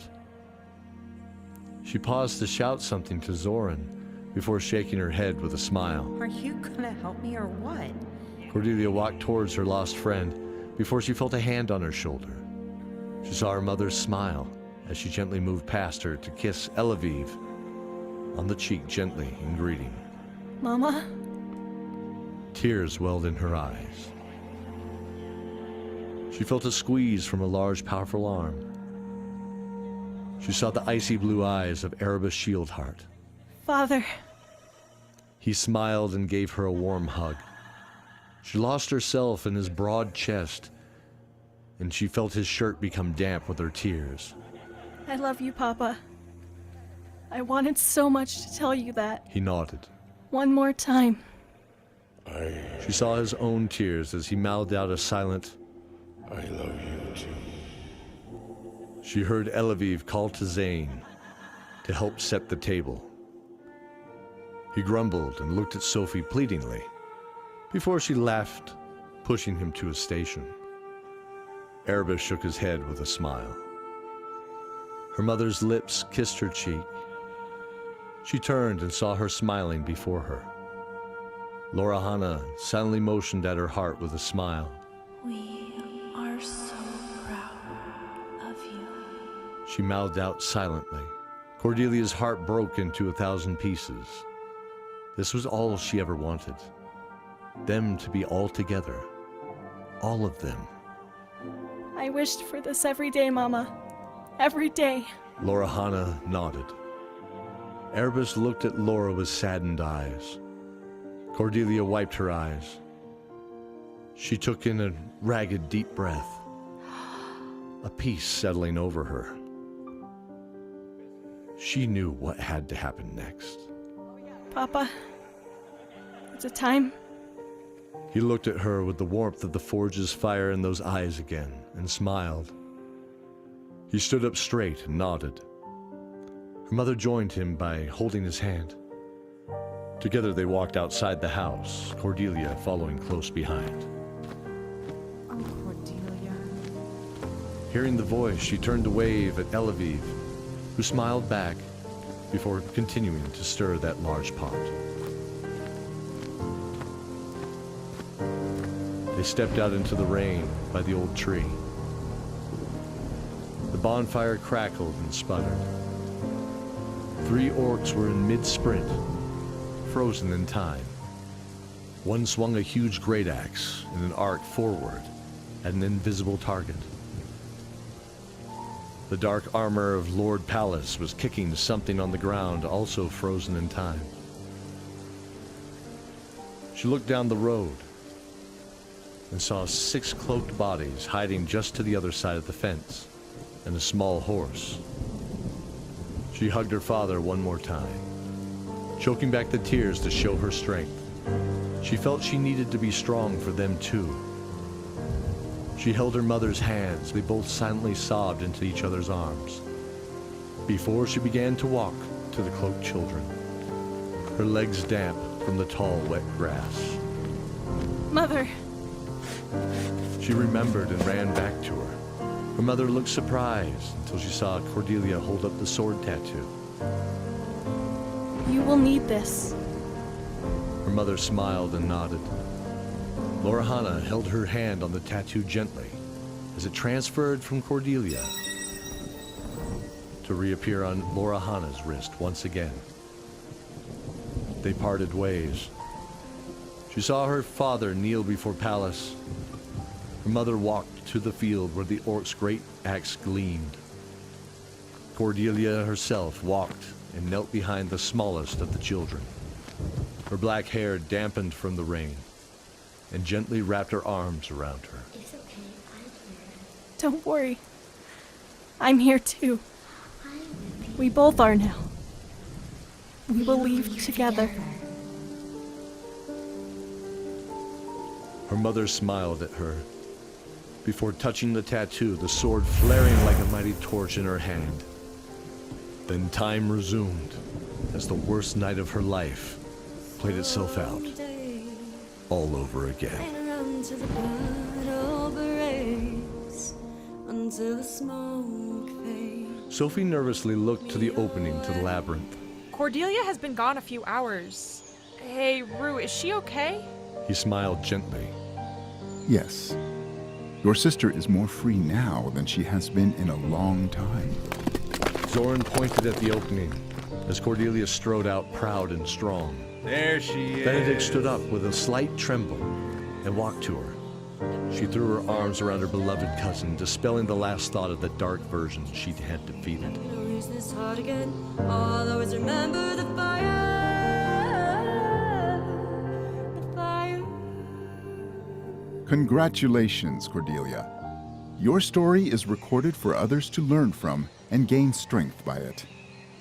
The one-eyed librarian stepped forward. Your debt is paid. You are a librarian here. You may study whenever you like. She nodded. Mr. Zoran, this letter came to us to deliver to you. The elven librarian held out a folded letter, sealed in wax with a large letter E. Zoran looked confused at his comrades, who were all curious. Zane shrugged. It's not gonna bite you. Open it up. Come on. Yeah, just open the letter. Come on. it. Yeah. Okay. I'm being invited to a tournament involving the bravest of heroes. They all smiled at it. Oh, it's only south in Ellington. That's just a week or so away. I said I'll go with you. Cordelia can use the time to study, and the rest of the group can rest up. It's been a long journey. Zoran smiled and looked around at his friends. He smiled, thinking of the future. Never gonna go off the tracks again. Never gonna lose this heart again. I'll always remember the fire. The fire. The fire.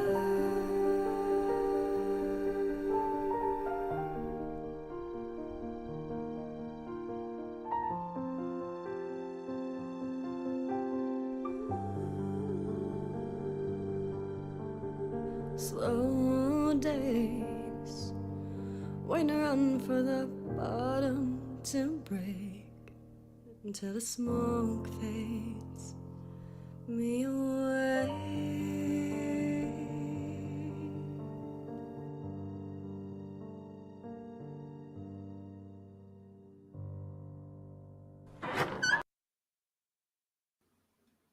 All right.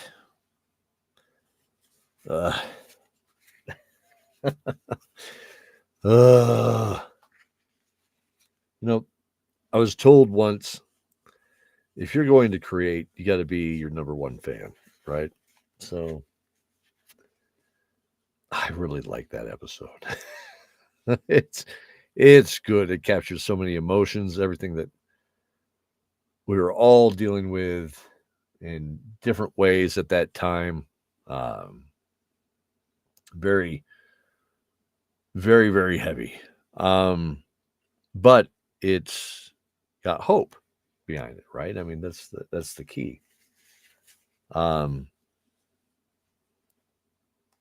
Cordelia is an amazing character, and her courage is unbattable. I mean, she's amazing. So anyways, so that music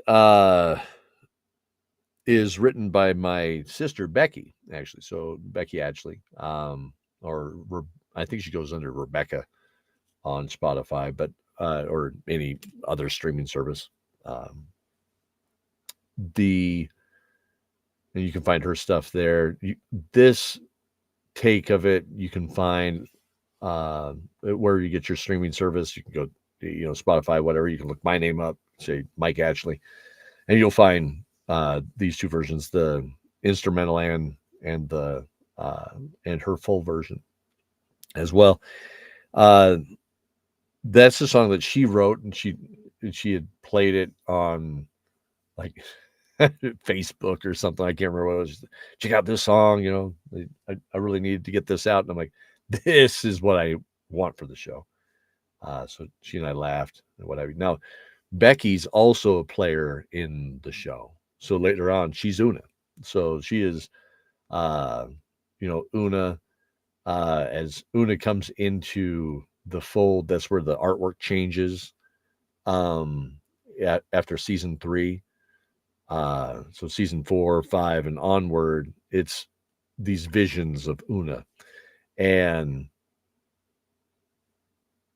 you'll see more of that when we get into that. But just while I'm talking about it,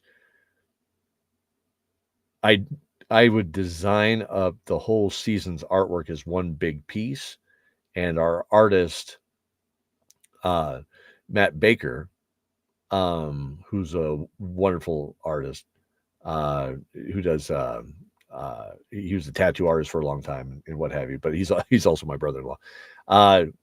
He would do the art for that, and we called it Una's vision, right? So if you see the art and you look at it, you can kind of get a spoiler of what's going to happen in the world, right? Or in the season. Like if you look at the season now, and I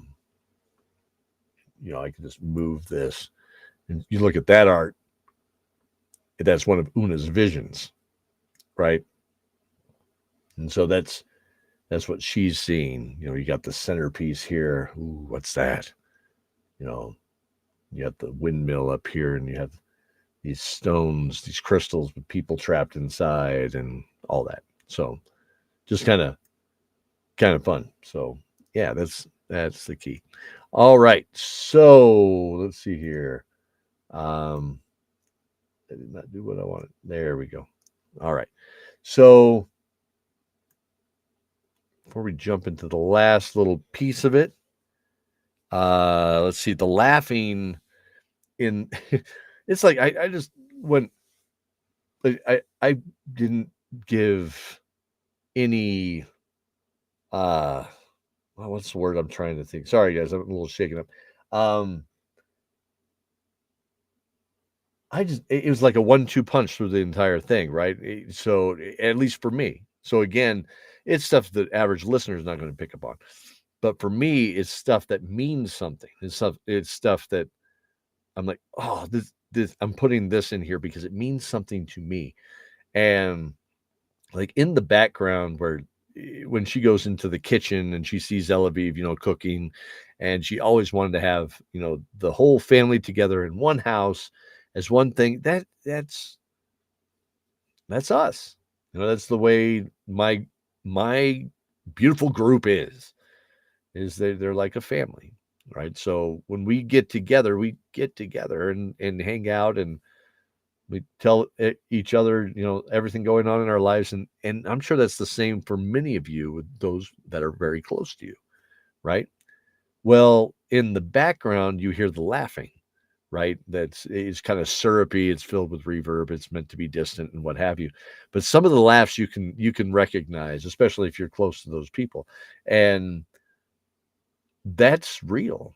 I had the recorder going on accident, and we were all just sitting around wasting tape, as you would say in a studio situation, but just the tape is running, and we just laughing and just being us. So I used that. I took that and put that in the background to show them, or to show their personalities, right? Who they really are. Let's see here. What else did I have? Of course, this is all the flashback to the prologue, verbatim. Like she goes and she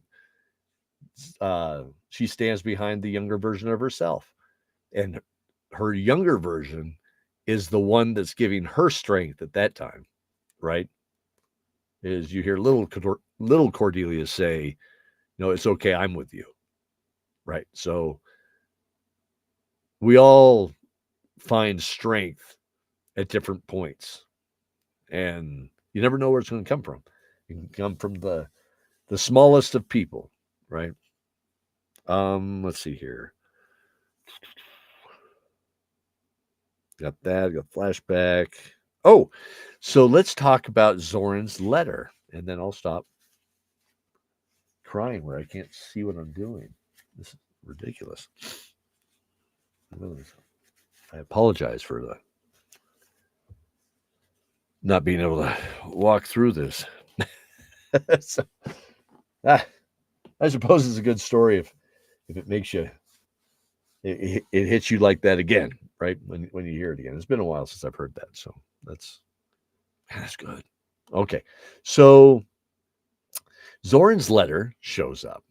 This is where real life is different. So when we first started playing D&D together as a group, it was myself. It was my birthday, and Brian said he'd DM it for me. So he said, let's draw up some characters, and what level should we be? We're like, oh, we'll be like level 3, level 4. And I made this paladin, right? That I wanted to be. And Colton was there. Colton wanted to play a dwarf, barbarian. And our buddy Phil was there, and Phil wanted to play an elven wizard, and he's old school gamer and stuff like that, right? So we're like, okay, cool, this is gonna be fun. And then finally, Cody was there, and Cody said, I want to play a swashbuckler, right? So again, this is the first time we played together. So he wanted to be a swashbuckler, and so we played that one game at the games with in this place called Ellington. We all got letters saying we were going to Ellington. Well, it was a one shot. Next time that we played some Ravenloft, and then about a year later, I said, "Hey, I want to do this again. Let's roll up some characters," and that's where we started back with the prologue, like I said, all that stuff. Well, Cody told me when we were doing the prologue, he said, "I don't want to roll up another character. I want to play the swashbuckler again." I never got to really dig into it, I'm like, all right, cool. Let's just do that. But you're going to be level 1. We're going to just start off and just ignore the other stuff. We'll just do it. Okay, cool. So, but when they got to level 3, I was like, what if? The famous 2 words of any dungeon master, right, is what if? Something comes up and just strikes you, you're like, that might be a cool story. So I had the letter show up, and Cody's like, no way. And like Brian freaked out, and everybody went, oh, and I said, so that's where we are. We'll take off after that. So the first episode of the next season actually takes off with that. But let's hit this closer, and then I'm going to say goodnight to everybody. Again, thank you so much for joining me. Please, like, subscribe, tell your friends about it. Come join me on Wednesday nights. This is great. I get to be a blubbering idiot in front of all of you. It makes me feel great. No, I'm kidding. It's thank you for joining me. It keeps me moving.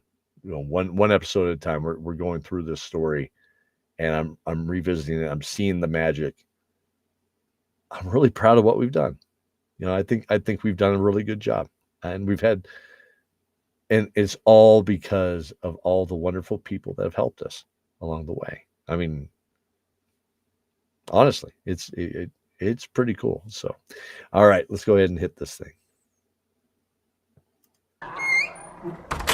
Epilogue. Far away, a mailed hand looked at a letter similar by the river. He stroked the gray beard at his chin. His purse was lighter than he wished, and the prize could help him on his way. The white and steel-colored mane of his armored warhorse felt soft under his palm. He thought of someone, and their gentle grace. He smiled in their warm memory as he mounted. A different strong hand put away the letter before jumping on the back of a small pony in the grasslands. The bald head, bulbous nose, and less than charismatic attitude kept many away from this dwarf. It made him laugh. He had no family, no friends of note. but this contest should bring some rivalry, he hoped, clutching the axe in his hands. In the forest, an owl clung to his thin elven shoulders through the robes. He knew this tourney would be another step in his journey for enlightenment. He smiled as fire danced across his knuckles in perfect time. Standing, he began to walk out of the trees to the valley below, cradling the sprawling, rich and robust town of Ellington. The owl leaping from his shoulder to scout the path best suited, thinking of the future.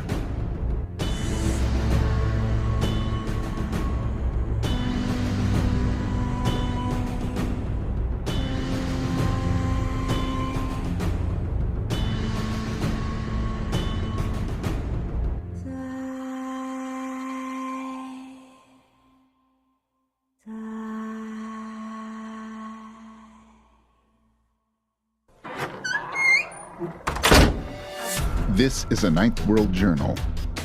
A careless experiment with a teleportation device has left me stranded in random places throughout the Ninth World. While trying to survive in these strange lands, I must find a way to reverse my condition. A Ninth World Journal is a science fantasy audio drama podcast. Subscribe to listen or visit ninthworldjournal.com.